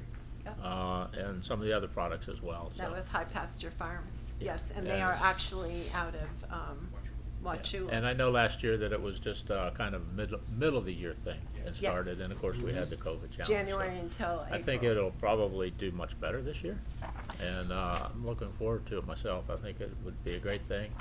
I do have one question, and I guess that would be on the restrooms. Is there going to be porta potties, or have you made an agreement with Mr. Telshaw across the street or anything like that? So we spoke to we had an agreement with the manager last year across the street, and those were open, and we were trying to partnership and our publicity and things like that. So we will reach out and see if we can come to that same agreement. Again, we don't charge the vendors. There's literally no money to put this on unless I pay for it out of my own pocket, which we did with some of the advertising and stuff last year. But the CRA did give us some marketing funds also to help assist with the marketing. But when it comes to funding the portalets and things like that, we may be able to see if we can get that donated. But right now we don't have portalets on site. I did talk to Kim Fields just a little bit ago, and the city's going to drop off trash cans for us to use also. Okay. So, and I would like to really reiterate what Mom said, that being free to the vendors is something that I think is really important. A lot of these are mom and pop operations that work out their homes, and so I think that's a key component. And if the city would like to donate portalets, we would take those. But You that's could, where we're at. Dan, you could maybe put up a sign and let people know there are restrooms behind Jack Strube. Well, and we do direct people down there. Okay. I know it's a little walk, Yeah. but it's a restroom. Yes, sir. Yes, sir. But, and it was not difficult for them to go across, and by us changing our hours, the mall is open. Yeah, Yeah. they open at Okay. 9, so it kind Okay. of works with their Yeah. hours. Yeah, And just a suggestion, but closing down at 1 o'clock might be a little early. Well, we found last year the vendors, we closed at 12, but they were working till 12:30, 12:45. So that's why we picked 1. Yeah.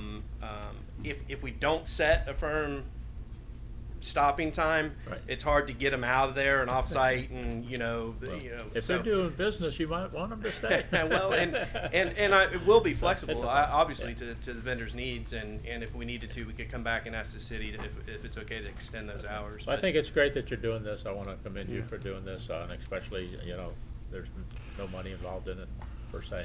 Yeah. What What about your big rooster?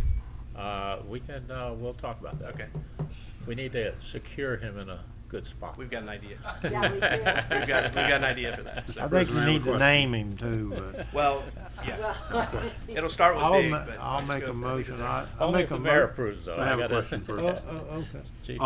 Since the vendors aren't paying anything to be there, where will the funds come from to buy the special insurance, special event insurance with the $1 million liability Yep. policy? So last year I paid that out of my own pocket. Yeah. I just funded it, and I paid for the policy myself.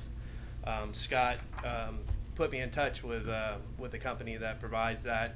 It's actually very inexpensive. Is and it, I'll- just I'll- out of curiosity, can that be paid for by the funds that you get from the? No, sir. That was a marketing grant. Those dollars had to be used for marketing. I see. And that's how that was structured. So Okay, thank you. I couldn't do it that way. But I will again donate that this year. Thank you. I make a motion we approve as presented, condition upon presenting the city with the special events insurance for at least $1 million and listing the city as an additional insurer. Second.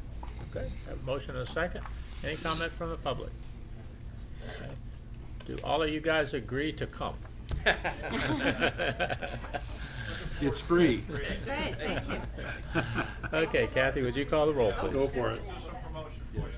Carlisle. Yes. Detman. Yes. Lawrence. Yes. Okay.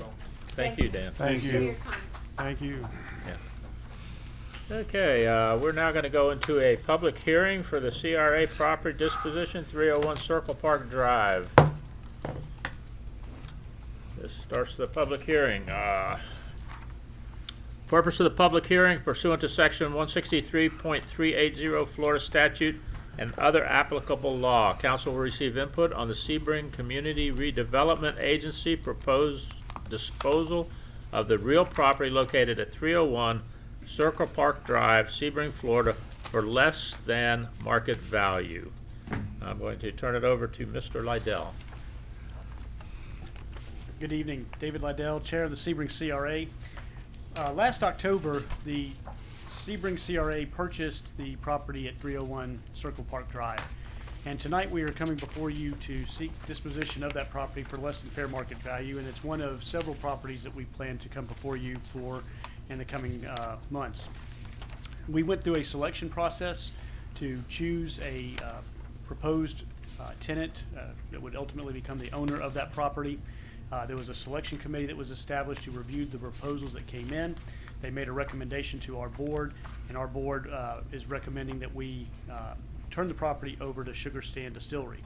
I think it's worth noting that Sugar Stand was looking for a place to open up a second location, and they were not looking at downtown Sebring until this opportunity came up.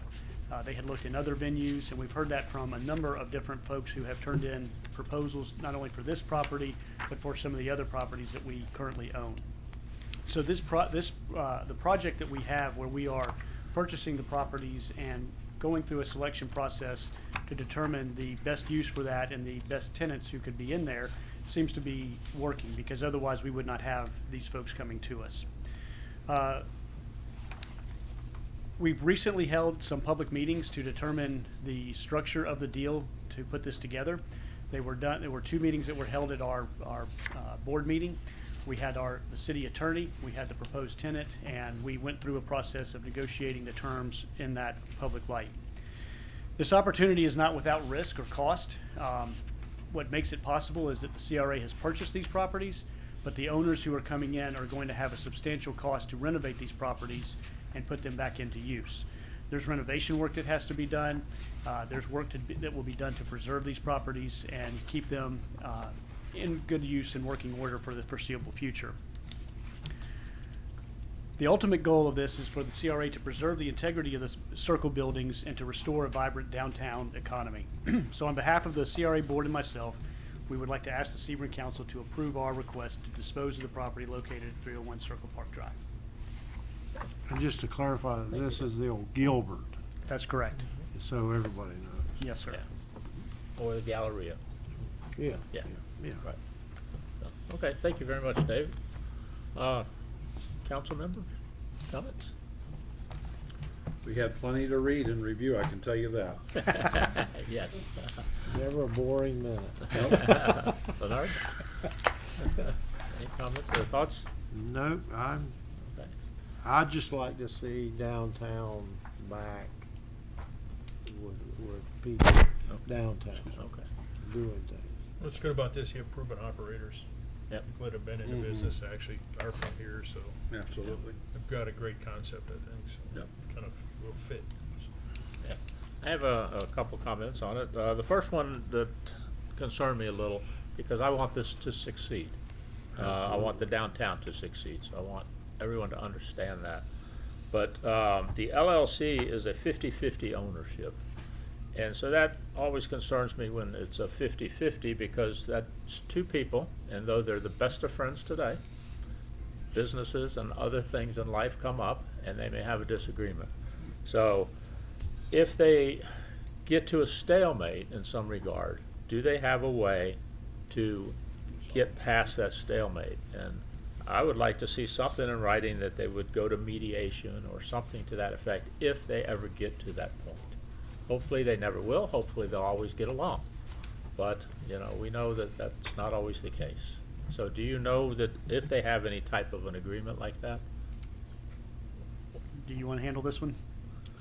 I'm not aware of any agreement. They may well have that agreement, but, you know, as a landlords don't typically, you know, wade into their potential tenants. Business structure lenders do. But, so for the benefit of the group, this is a proposed 5-year lease.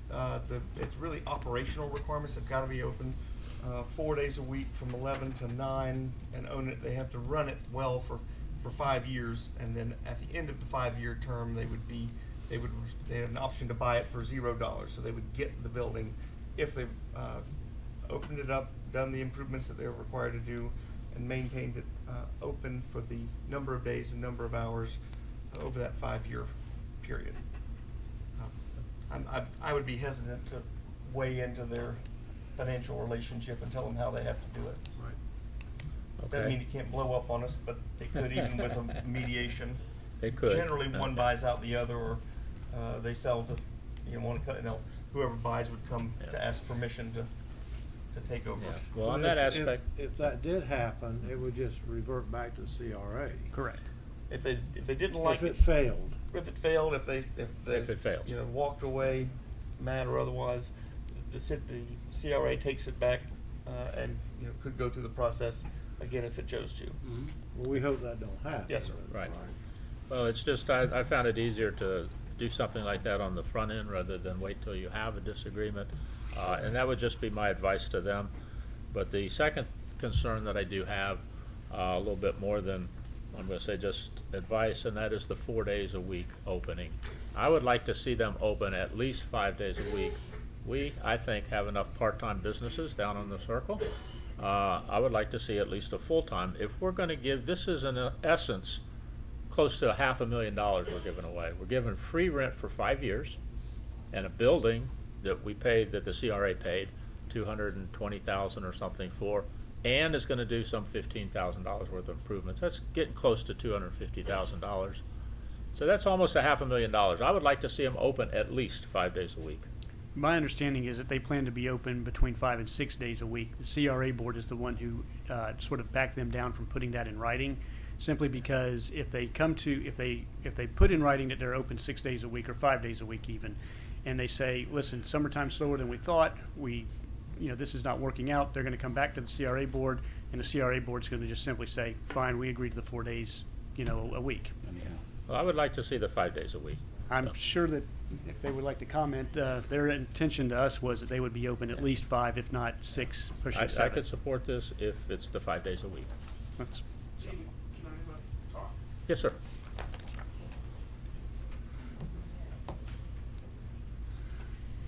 How you doing, everybody? My name is Tony Castronovo. We're partnering with Don from Sugar Sand to do this deal. And both of us have been in business for 40 years. Same corporation. I started in 1982. I've spawned 3 professional business offices. I had one partnership for 20 years. Things can go bad in partnerships. And yes, we have. It can. And we have contacted, we've sat with our attorney. We've talked about it. We have agreements for buyout if something did go bad.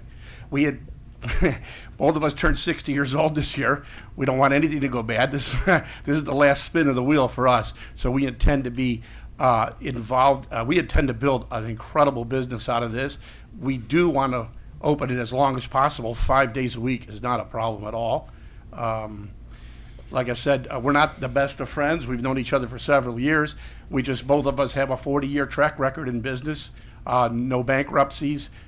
There's no loans involved in this. Both of us are using our retirement money, and I will disclose that we're putting up about $200,000 a piece in cash money. We want to do it right. The building is going to be renovated and kept historic. The concept is to be a steampunk theme inside, which would be mid-1800s of future that could have been done if you had the materials to work with in the 1800s. And it'll have a brewery on one side. We will brew every day, almost every day. The distillery on the other side. In the center will be, it'll hold, I think we anticipate holding 65 people on a table bar system. So the bar is capable of being a table on both sides, as Don has proved worked very well for the last 3 years in the distillery. And in the back is an Italian eatery. So it's going to be a place that we want to keep people. We'll have a stage for the local musicians. We have plans for karaoke nights. We have plans for a couple other things, bingo. We have plans for, we want people to come and stay. We want to house these people to eat and spend as much time with us. It won't be like a sports bar. We'll have televisions where we'll have events like that. It's going to be done very, very well. If anybody here knows of my company right now, we're a premier manufacturer in the toy industry. I have been for 40 years, 30 years. The last 10 years, we innovate and manufacture systems for UTVs. So we sell to UTV, Polaris, and all the major vendors around the world. So we're very well versed at business. And if we had disagreements, we would, if it came down to us living on each side of the building to run it, that's the way it would come down to, because we have no intentions of losing money. We're too old to do that. We cannot recover that kind of money again. Basically, that's it. So we really appreciate the deal. And like, we did look around. We had aspirations to be in Lake Placid. Don called me one day when he found us and said, "How about buying a building in Sebring?" I said, "How about not?" And then he said, "No, you got to get up here because this does look great, and your concept we have will be fantastic." And we're very, I'm animated, and him more so. Don's going on 12, so we have no intentions. We're get it done, people. Absolutely, we would have loved to start this 3-4 months ago, but we've been held up in a couple cases. So right now we're ready to go, and I appreciate it, and hope you guys give us a chance. I think we'll reward you really well. Thanks. Thank you very much. Very good. Well, as you can see, yes, they've put a lot of energy and time into this. So I think I heard him say that the 5 days was just fine. Okay. They are agreeable to that. I mean, you have to also understand the mechanics that if you vote it down tonight for the one extra day, it has to go back to my board to be approved before it can come back here. They're not restricted to 4 days a week. They will be open as many days as they can be. Yeah, right. Right. Okay. I'm just trying to save them a trip to my board. Okay, is there any comments from the public? Any other comments from council members? Okay, we will close the public hearing. And we will go to 10E, CRA property disposition, 301 Circle Park Drive. This is Mr. Swain. I guess I'll turn that over to you. 10E, this is, that you had the public hearing, this is Yes, sir. The approval of the, keep calling it a disposition, which sounds like you're throwing it away, and that's not the case. This is permitting the CRA to go forward with the lease option that we just discussed. Yes. Okay. I love the phrase that he coined, the last spin of the wheel. I really like that. I gotta remember that one. That's how you don't make it past 70. Well, Tom, you're past the 60 mark, so We're in the same league here. Yeah. So we've spun our You last guys are wheel. changing flat tires over there. I'm prepared to make a motion. Go for it. Unless there's further discussion. Yeah. Any further discussion? Any further discussion from the public? Okay. I'll entertain a motion. I'd like to make a motion that we approve the disposition of the CRA owned property at 301 Circle Park Drive as presented.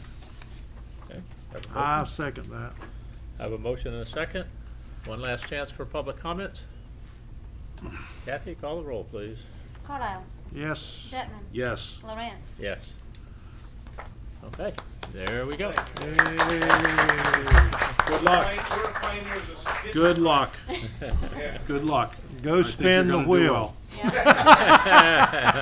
I wish the rest of the folks from the neighborhood were here to see how we do try to promote and help and control and do the right thing.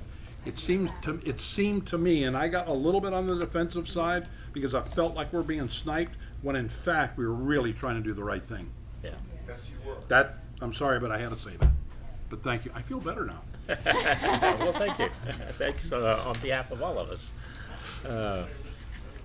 Okay, so business from the audience. I have Mr. Bobby Lee would like to come up and talk to us for a few minutes. And he has a alternate waterfront plan. And we're going to ask you to limit this to 5 minutes, if you will, please. I can do this in 2. Okay. All right, this isn't really business, it's more of an announcement. So that we will all understand where we're coming from, it's Florida Statute 163 is an enabling statute for the CRA. Bobby, you've got to speak up for us. Folks in the I back keep may not- trying to Especially do for that. me. I don't know about the folks back The there. microphone doesn't seem to be working. It seemed to have faded out again. I don't know what happened. Does that work any better? No, he's gonna fix it for you. Yeah, it does for us, but there's still What do the you- He audience. can. attorney or I something? got 2. He can borrow one. I got my hearing aids on. Try it now, Bobby. How about now? Give him a little more. A little better? There you Check go. it out. There you go. All right. I'll just Your get a 5 prick in my minutes neck. is up, though. Yeah. Thanks, Bobby. All right, so back to the enabling statute. Section 163-360 actually authorizes the preparation of the development plans, whatever kind they are, redevelopment plans. It also states that the county, municipality, CRA, well, it spells it out, or any private or public agency or any person may prepare such a plan. So some of us got together and we have presented you with an alternate plan for the waterfront. It's 30-something pages with diagrams and all kinds of pictures that show what we would be putting in there. It was prepared after reviewing these 2 documents. The original waterfront plan, which is now extinct, and then the master plan update. And it conforms mostly with what they were asking for. Strangely enough, there was some pretty good stuff back in there from years ago. At the 7th of September meeting, we're going to present you with about a 10-page PowerPoint presentation that'll walk you through the basics of that plan. Then, after that's over with, we're going to host our own town hall, to which you will also be invited. So the rest of the community can hear what our plan looks like and see if it's as advisable to have that as it is the one that Kimberly Horn has worked on. How much was my time? You still got a minute or 2. Bobby, Okay. You're all invited, so thank Bobby, you. have you run this past the CRA yet? Not yet. That's got to be the first step, if you ask me. I don't actually have to run it by You them. don't have to. No. No. It's just a suggestion. No, and I already figured that one out. Okay, It's a fair matter enough. of in due time. All right. Okay. I want to say thank you on good. behalf of all of us that you've taken the time to come up with an alternative plan. Sure. You know, a lot of different heads and a lot of different thoughts generally comes out with a good plan in the end. So thank you very much. So we'll be looking forward to that September 7th. I took a little quick briefing on it online that you sent over today, and it looks interesting. So, I think- any other comments from the audience? Yes, sir. Come on. My name is Jeff Stanley. I'm interested in the waterfront plan as well. I am going to be proposing to develop an outfitter business on the waterfront plan. Been involved in outfitting now for the last 42 years, and we're very excited to be part of the Sebring community. And I'm looking forward to bringing my proposal to you guys soon. I think we're going to blow you out of the water, so to speak, and hopefully we're going to get a lot of other people coming to the water too. Okay. I might suggest that if you come on September 7th, you might add on to what Mr. Bobby Lee is saying. I plan on doing that, and plan on getting you guys a real good proposal shortly. Sounds Thank great. you, sir. Thank you. Thanks, Jeff. Okay, let's go to city attorney's business, ordinance 1467, amending section 2-357, second reading. Mr. Swain. That ordinance is entitled, an ordinance amending section 2-357 of the Code of Ordinances of the City of Sebring to amend the purchases requiring bid process, providing for severability, providing for conflict, and providing for an effective date. Again, this is on your agenda for second and final reading. Okay, any questions or comments from the council members? Not me. Questions or comments from the audience? This one's gonna go smooth. Okay, I make a motion, we approve ordinance number 1467 on second and final as presented. Second and final reading. Okay, I have a motion and a second. Any comments from the public? Okay, Kathy, would you call the roll, please? Carlisle. Yes. Bettman. Yes. Lawrence. Yes. Okay. All right, ordinance 1465, amending subsection 26-171. Mr. Swain again. This ordinance is entitled, an ordinance amending subsection 26-171, therein 4 of the Code of Ordinances of the City of Sebring by requiring a boundary survey as a condition to obtaining a wall permit, property owner's responsibility for locating property corner markers for proper location of fences, providing for severability, providing for conflict, and providing for an effective date. You'll note that this was revised to take the wording out to have a requirement for a survey for the installation of a fence, and that the requested motion asks for the motion to include that it be removed from the tabled status and approve it on first reading as presented. Okay. Very good.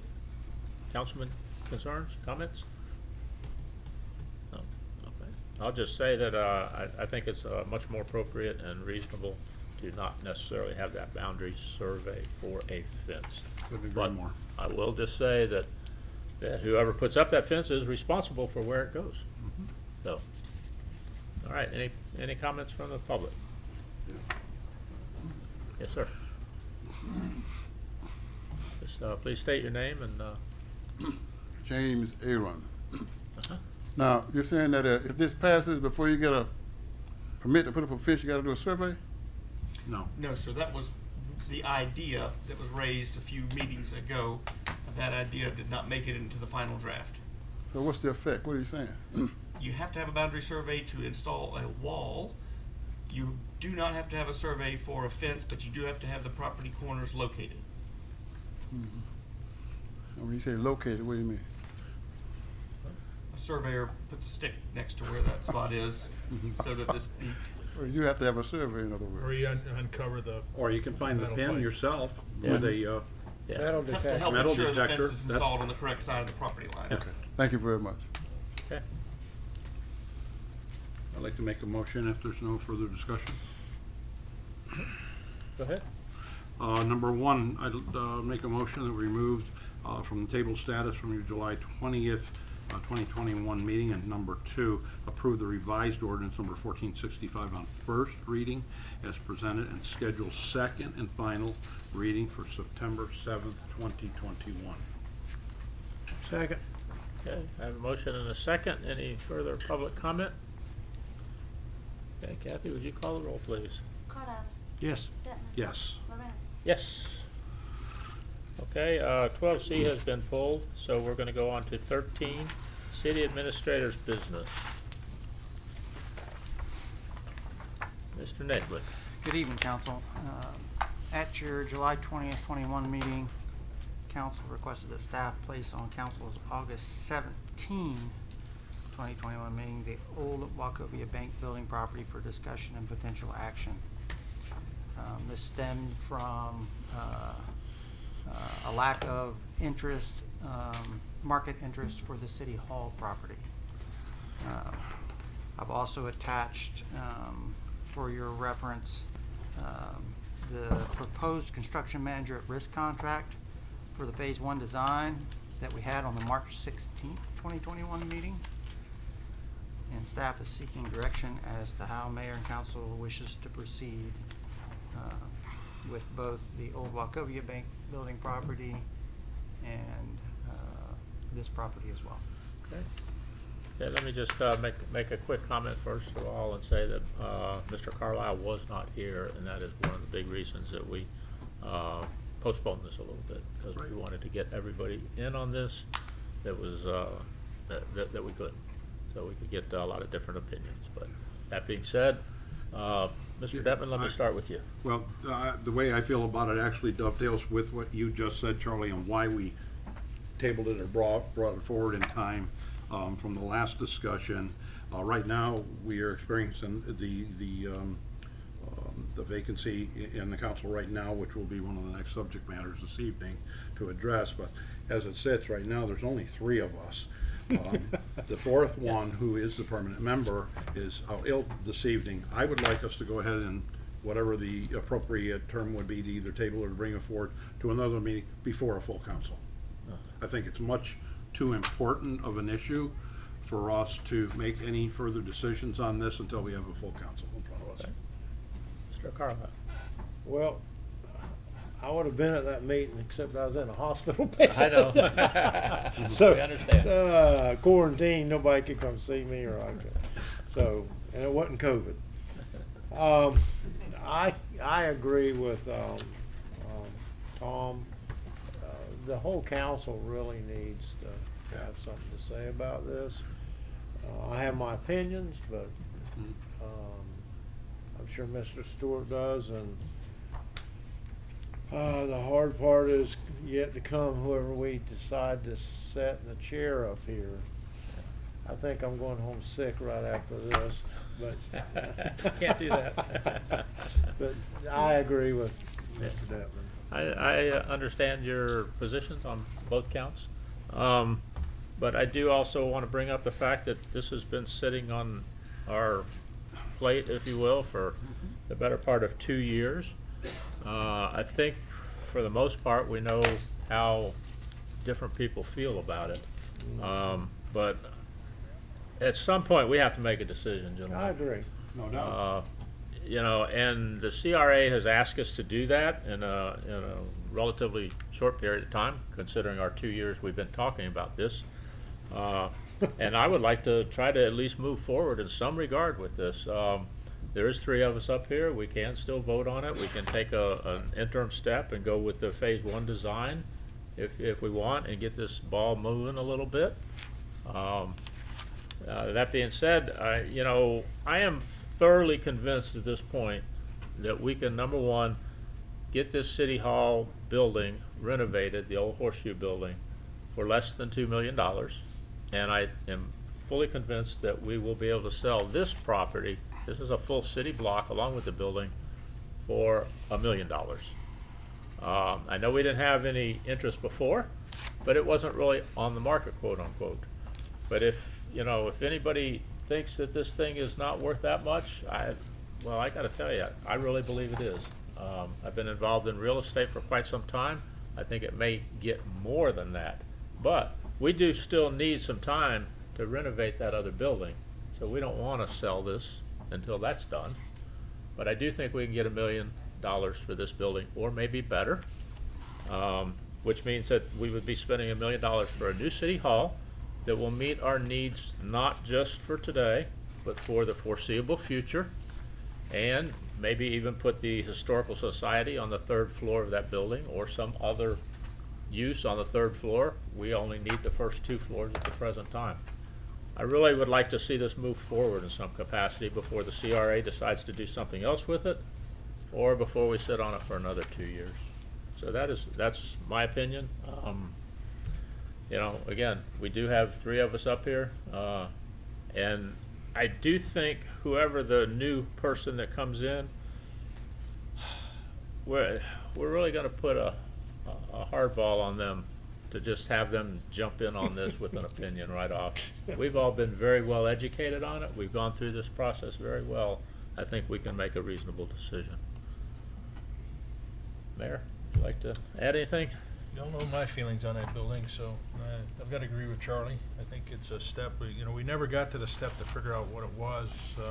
We had contracted with Marmer, or almost contracted with Marmer, to do a pre-construction scheduling for us to find out a good estimate within a range of what those improvements would cost. We stopped that dead in the tracks. They had offered to do it. We had basically chosen them to do it, and then we stopped it without really knowing. And it's really kind of thrown some confusion as what the building had cost. But I've got to agree with Charlie. I think, you know, with respect to the CRA, they've got to do something with it if we don't do something with it. My opinion is to move ahead. If we don't do anything, is to move ahead at least with the Marmer contract to get to the point to figure out what it's going to take to renovate that. So. I agree. You know, I was in favor of doing the Marmer contract a long time ago, and that was shot down. So I would, if that's the case, I would make a motion that we move on with the Marmer contract. Phase 1 design? Yes. And go from there. I can live with that. Okay. So there's your, Is that a motion? yeah, it's a motion. Okay, I'll second. Okay, I have a motion and a second. Okay, I don't any? have a problem making motions. Okay, any comment from the public? Okay, Mr. Lydell, are you still here? I just want to ask you a question or two, if I could, real quick. And when could we move ahead? Do you feel confident that with the remaining items regarding this building? The first meeting in September? Or whenever we have a full council? Yes. Yeah. I mean, that's the way I feel about it. Yeah. Yeah, to And you're okay continue with that too, Charlie? Yeah, yeah, and we may want to wait and see what that phase 1 design comes back with. Sure, I think that's important. Once we have, once we're armed with that information, Yeah. I think it makes it that much easier for us To make a to decision. determine, you know, what direction we want to move in. Yeah, yeah. So, Mr. Lydell, I just wanted to, you know, assure the council that if we spend the money on the phase 1 design, that this is something the CRA is going to support us in and back us and actually turn the building over to us if we continue on. Yes, the CRA board voted, as I mentioned earlier, or a previous meeting, that the Nancessory project was a priority for us, but we really wanted to see City Hall come into the Wachovia building. So we would want to do whatever we could to make sure that that would happen. I think that it's a conversation between us and City Council, if there's any hiccups or anything that we need to work out, but I would feel confident that we could do that. Well, your concern too is parking. Correct. Right. Well, you my have a- concern is not so much parking. My concern is that council has a concern about parking. Okay, okay. Well, you have a parking lot out back, and Correct. then off business hours, there is a parking lot there that could be utilized. Correct. And that's what I think, that there's room for us to have that discussion and work something out. Right. Okay. I mean, it wouldn't prevent us from either presenting a lease to the residents or whoever the developer is of the Nancessory, or, Right, I you don't know, tear maybe the- just consider it's public parking, anybody can park there. You can tear that back drive-through down. and Absolutely. Be a lot more parking. You'd probably pick up 25 spaces. Right. Okay. And I think there's conversations with the developer from the that wants to do the Nancessory project, that he might have some ideas for ways to mitigate some of the parking issues as well. Okay. Very All good. right, very good. Okay, so we have a motion and a second. Yep. Kathy, would you call the roll, please? Kyle. Yes. Detman. Yes. Lawrence. Yes. Okay, Okay, getting there. very good. All right, See, 14A. city clerk's business, I guess. Councilman So moved. Well, second. Second. He said. Okay, any comments from the public on paying the bills? Okay, Kathy? Carlisle. Yes. Denton. Yes. Lawrence. Yes. Okay, that brings us to the next event here, and that's going to be the vacancy on the city council. Can I go home now? No. We have to have a quorum, and you're part of it. All right, as you all know, probably all of you know, Kurt Ivy moved out of the city and has left a vacancy on the city council. At our last meeting, I asked anyone that was interested to put their name in and let the city clerk know, and that we would entertain all the different people that might want to be on the city council. So I would like to just simply say that we had a pretty good response. We have a total of 7 people that have shown an interest in that. So as you all know, you have to live in the city, and I believe have to be a registered voter, along with a few other stipulations, and I'm sure that those that have put their name in have checked that out. So that being said, I would like to give each of you that are here 3 minutes to come up and introduce yourself to us. I know some of you we know already, maybe all of us don't know all of you. So I'm going to go down in alphabetical order, and if you'd like to come up and say something, that's up to you. I'm going to limit it to about 3 minutes so we can get through this. So that being, at the end of that, we will take a poll, again, alphabetical order, either a yay or a nay as to the council members to select a new council member. So that being said, I'm going to start with Roland Bishop. Would you like to come up and introduce yourself, sir? Have you ever been in a 3-minute interview? I won't take that long. That's all right. It Yeah, doesn't- it's fine. It only pays $1 a year, so it's not a big deal. Roland Bishop for the record. Thank you for taking the time to listen to us today. I've had a chance over the last couple of weeks to speak to all of you and show my interest, and thank you for that as well. I come from a long line of public servants in this community, community leaders, one of which is my grandmother, Ruth Hanley, who's here tonight. I'm sure she'll have a critique for me when I sit back down, but I've been waiting for my opportunity to get involved in the community, and whenever this seat became available, I was approached by several members of the community about throwing my name in the hat, and it just all seemed to work. So I saw this as a perfect time for me to get involved. I'm involved in things. Currently, I've been on the United Way board for about 11 or 12 years now. Got appointed to the EDC board last fall. I do multiple volunteer projects throughout the year. Again, I just really have a love for this community. My wife, when I met her, lived in downtown Orlando, and I convinced her this was the place to raise a family. So you can't say that I don't care about the community. Another thing that I want to add is that I'm not coming in with an agenda. I'm not going to come in with one topic that's been in the spotlight the past 6 months, one of 3 or 4 that are out there. So I'm wanting to listen to the community, make a rational decision based on these topics, and move forward and continue to see us grow. So thank you again. Thank you. Thank you, Mr. Bishop. Okay, Ralph Flores.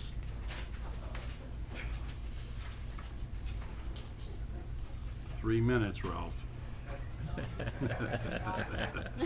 3 minutes. Ralph Flores, 4290 Lakeview Drive. There's many reasons why I wanted to be part of this board. My background is I was a teacher for 31 years in Miami-Dade County schools. I was an administrator with vocational education. I moved here 6 years ago, and been involved in my community. I'm also owning the J.B. Brown building downtown, and I like to see this town be all it can be. I think there's a lot of things that we can do as a community that we are doing in the right direction, and we'll just keep it that way and continue making this town everything it can be.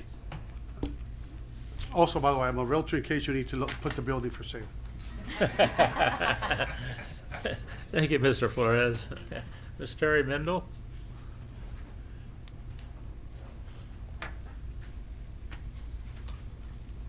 And I will keep this to 3 minutes.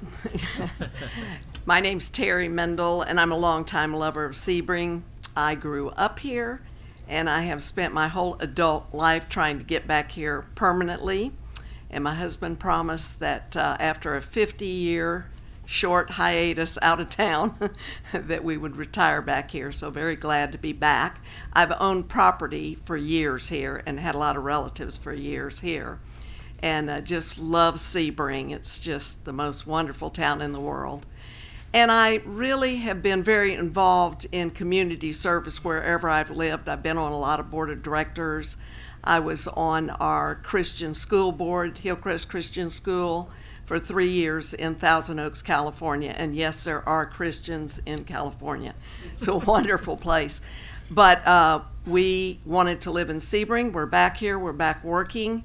I'm on board of directors here, on the board of directors at the Sebring Historical Society, and I've been members there for years. Highlands Art League, I've been associated with them. We had a property here that we had ministry out of. We had a 6-year full-time ministry for Muslims, Hindus, and Sikhs. I've done a lot of ministry work in the area. And I really want to serve the city. It's just kind of, I've been working on city things, but it really has kind of lately awakened that I'm very, very interested in working on the city, getting to know the people on the county commission, getting to know all of you. And I'm just really proud of with this high-paying job that you have, that you're willing to put out all the hours. You truly love the city, and it's been wonderful to get to know you. And I'm going to get to know you better whether you appoint me now or not. I'm planning on it. So I am planning to run in March, and I think I could really do a good job. I know a lot of people of all ages that love Sebring, and just like having the neighborhood that came here to fight for their neighborhood and for what was happening, and to see how the council was working with them, I think that's a real good example of what we can do together, and to be as kind as we can to each other, but still get business done. So I am respectfully putting in my hat in the ring, so to speak, and I look forward to working with you however it shakes out. So thank you very much. Okay, thank you, Thank Mrs. you. Mendel. Mr. OSHA is not here. He did send an email to Kathy, and I'm going to read that. It says, "Please accept my apologies as I'm out of state at the moment and will not be able to be present at the council meeting this evening. I've been on the code board for over 20 years and would like to move forward if possible as a city council." Okay, and then we will go to Bobby Smith Powell.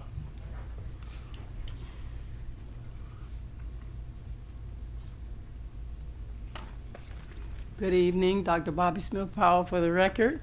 It's a pleasure to be here before you tonight, and I've been here several times. I decided to put my hat in the ring of politics last year. I'm sure most of you all know I ran for county commission, but my heart is to work with Sebring City Council. I've been a permanent resident of Sebring for 30 years. But I attended school here in the 7th grade. I spent many summers here in Sebring, and after 30 years of working in education, I retired. So about 5 years ago, my husband and I started a ministry, the Living Body of Christ, where we had a small food ministry, and we've distributed food throughout the county. Once COVID hit in 2020, that small food ministry turned into 20 disciples working with us, and we distributed over 250,000 pounds of food in the city of Sebring from last year in March up until May of this year. Not only did we distribute food in Highlands County, food was also distributed to Okeechobee. We had 10 churches that we partnered with all over the county. We unloaded semi-tractor trailers in the dark loading food off of semi-tractor trailers onto trailers and trucks and whatever way we could get that food out to those who were in need. We distributed masks. We didn't have a schedule for those people that were first responders. The biggest thing that I'd like to say, though, is that I am a servant leader. I'm the person that gets out there and I get my feet into whatever needs to be done. I'm about action. And also, I'm a strategic organizer. So I'm a responder that's ready to get my hands to work. And I respect the fact that I can work with those who have concerns, who may be on the top of the mountain, and even with those who are on the very bottom of the mountain who have needs. So I have that ability to be diverse. And I hope that you consider me. And if not tonight, I will definitely be running in March. Good night. Thank you. Okay, Mr. Scott Stanley is also out of town tonight, so he won't be here to introduce himself, but I'm pretty sure we all know Mr. Stanley. So, Susie Temple.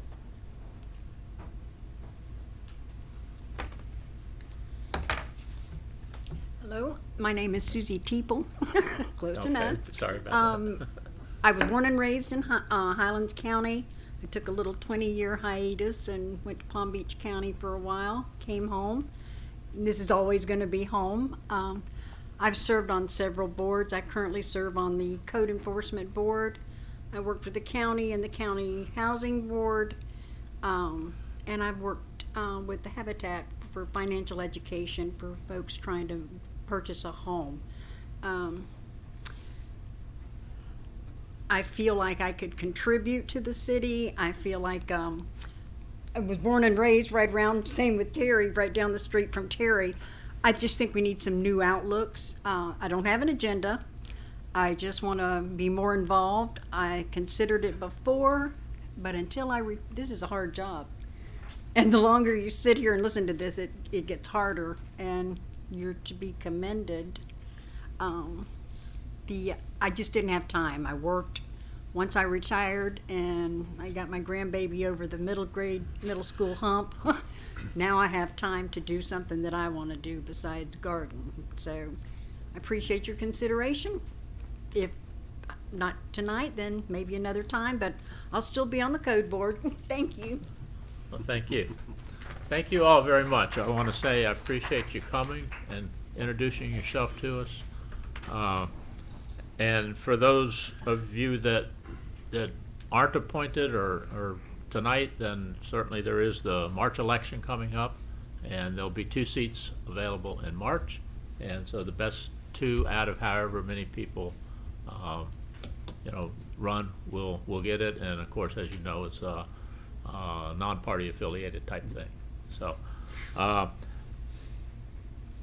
Mr. Stewart is not with us here tonight.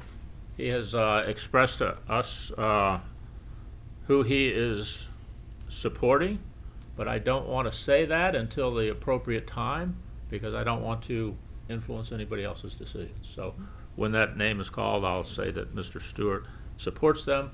However, his vote doesn't count because he's not here. So that being said, I'd like Ms. Haley to start from alphabetical order, and we'll either say yay or nay on each of the different ones. Maybe we Mr. can President, say can we something. make some comments at a Yeah, time? I was gonna Yes, sir. say the same Okay. thing. Go ahead. Yes. No, go ahead, I'll wait. Okay, couple of things. Number one, I am thoroughly impressed with the number of people who would like to sit up here. Whether it's tonight or another night or in March in 2022, I wish you all the best. I'm not sure Charlie would appreciate that because his seat is up, so he's going to be contending with the rest of you in March. But I verified this with our mayor this evening to make sure that I was saying the correct thing when I spoke to at least 3 of you on the phone who have contacted me, and then Mr. James Aaron had called me on Ms. Powell's behalf as well, and I appreciate you guys reaching out to speak with me about this. But the important factor this evening is that Mr. Scott Stanley is not intending whatsoever to run for the seat come March. He is a 3 or 4 term city councilman that knows the process in and out. We are in the throngs right now. In fact, when this meeting is over, we've got another budget workshop, I think our third so far. So we'll be here burning the midnight oil, and Mr. Stanley knows the process. The second part of my thought that I expressed to the three or four of you actually that I spoke to on the phone is that I would hate to see any one of you become less than advantaged, if you will, by being appointed temporarily to sit in this seat to get that inside view and then use that to your advantage in the March election. Mr. Stanley does not have that dog in the fight. He's here, he would be here, according to him, and I believe him, I've known the man for a long time, to help us get through the budgetary process, to get us through till the next election. And I've expressed to those 3 or 4 people that I spoke to that that would be my preference. Not to give anyone an advantage. All of you sit back, take it in, come to our budget workshops, learn the ropes as you will, and run come March, but allow this council to make a selection that I had suggested, or I am suggesting tonight, to bring Mr. Stanley on a temporary basis, and then to encourage all of you to stand firm and come forward, and let's see your signs, let's see you get out there and campaign in March. And may the best 2 win. And I hope Charlie wins, because Charlie does a great job here. I know you guys have already recognized that.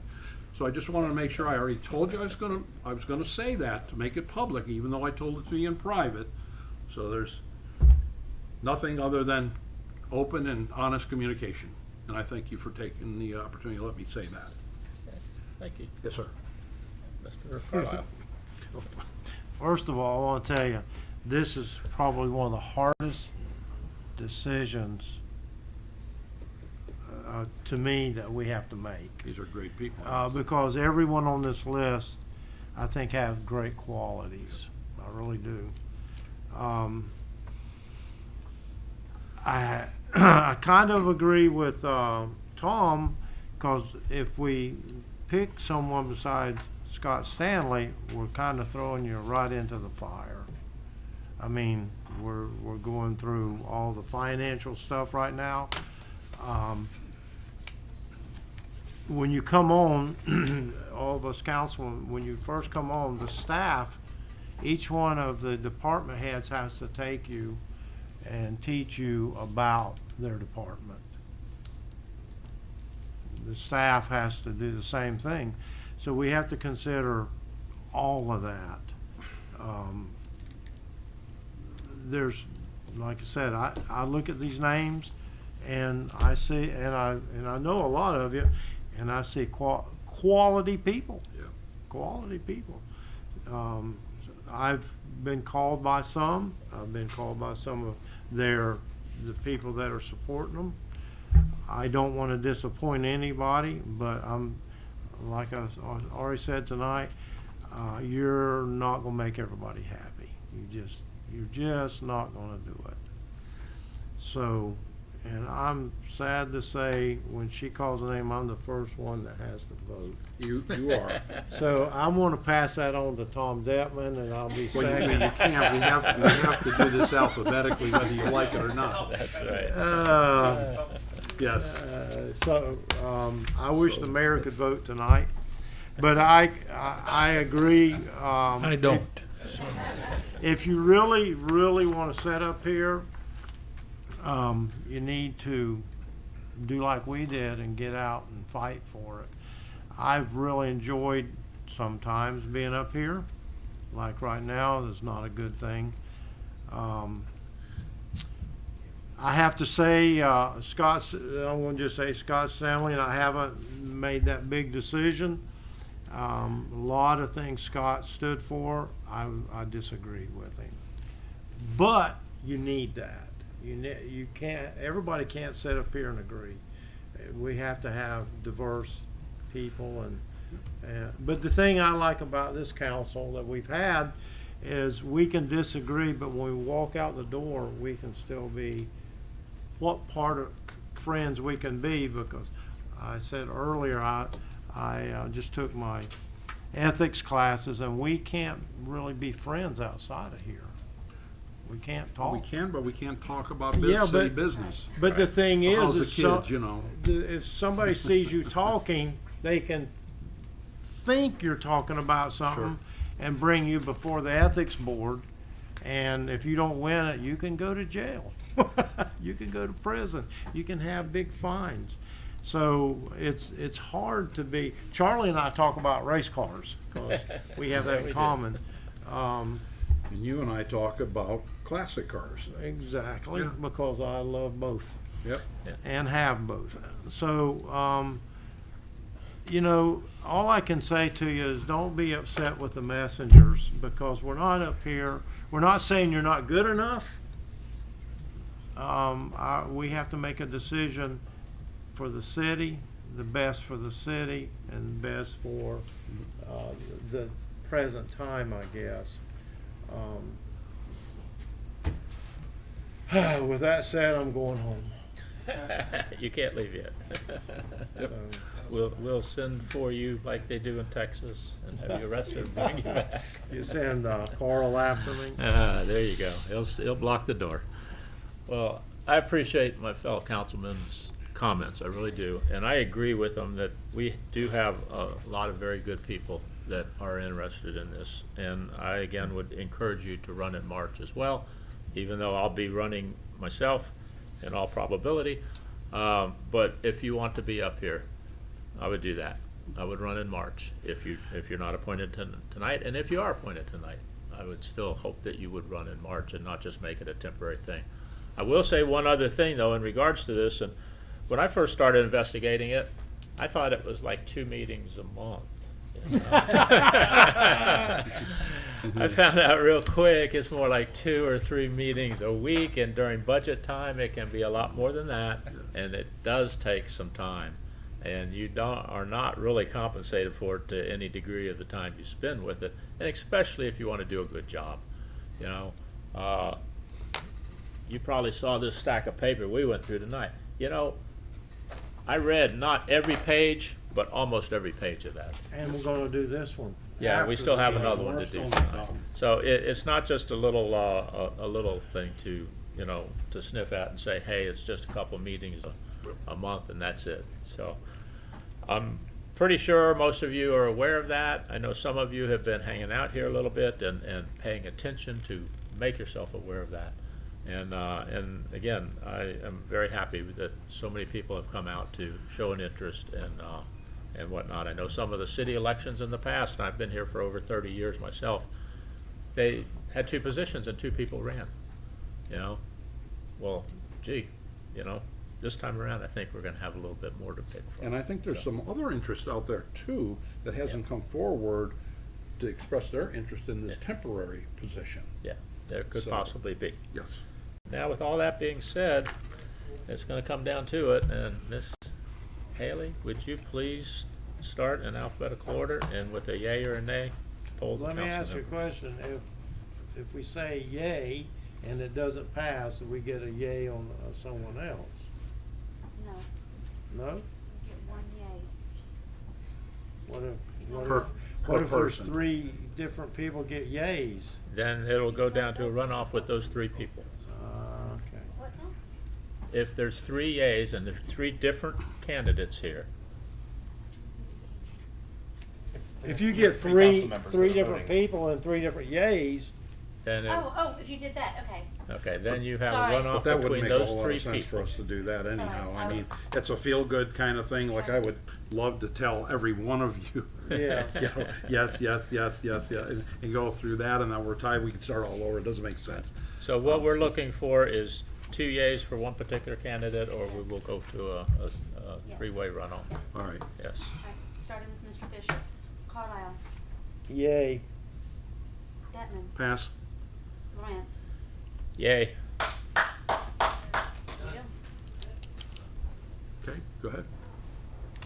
That's it. You have 2 yays. I thought you had to go with all of them. That was my understanding. Well, you Well, can they- go they've down already through the cast rest. their yay vote, so they don't have another one to pass. That's what I'm Right. saying, they only get 1 yay. Interesting. Okay. Congratulations, Mr. Bishop. Well, I don't think any of them can thought I it was gonna explain happen that something? The reason I yayed Mr. Bishop is for this reason. Because He's young, and we're the old guys, and we need some young blood, I think. Yep. So you get to stick around now and go through the rest of this budget tonight. Congratulations, Mr. Effective Bishop, immediately. and gotta we'll get look sworn forward to having you on the council. And do we start that tonight, Bob? On Yes, the sir. budget? Well, he'll have to be sworn in, but Yep. yes, sir. Right. You have one more item on tonight. Okay, yeah. And we do have one more item on tonight, and that is the announcement of the CRA vacancy. Ms. Well, Haley. and I have one more too. I want to announce the vacancy. Thanks. There's a CRA vacancy, as of September 30th, 2021. Anyone interested in the CRA vacancy, the applications are online. They can submit an application and return it to me. There's also a vacancy on the Historic Preservation Commission. To be on the CRA board, let me say that you must reside inside the city limits or engage in a business within the city limits as a business owner or employed by the business full-time. We have a vacancy for a regular member for the Historic Preservation Commission, and that is the same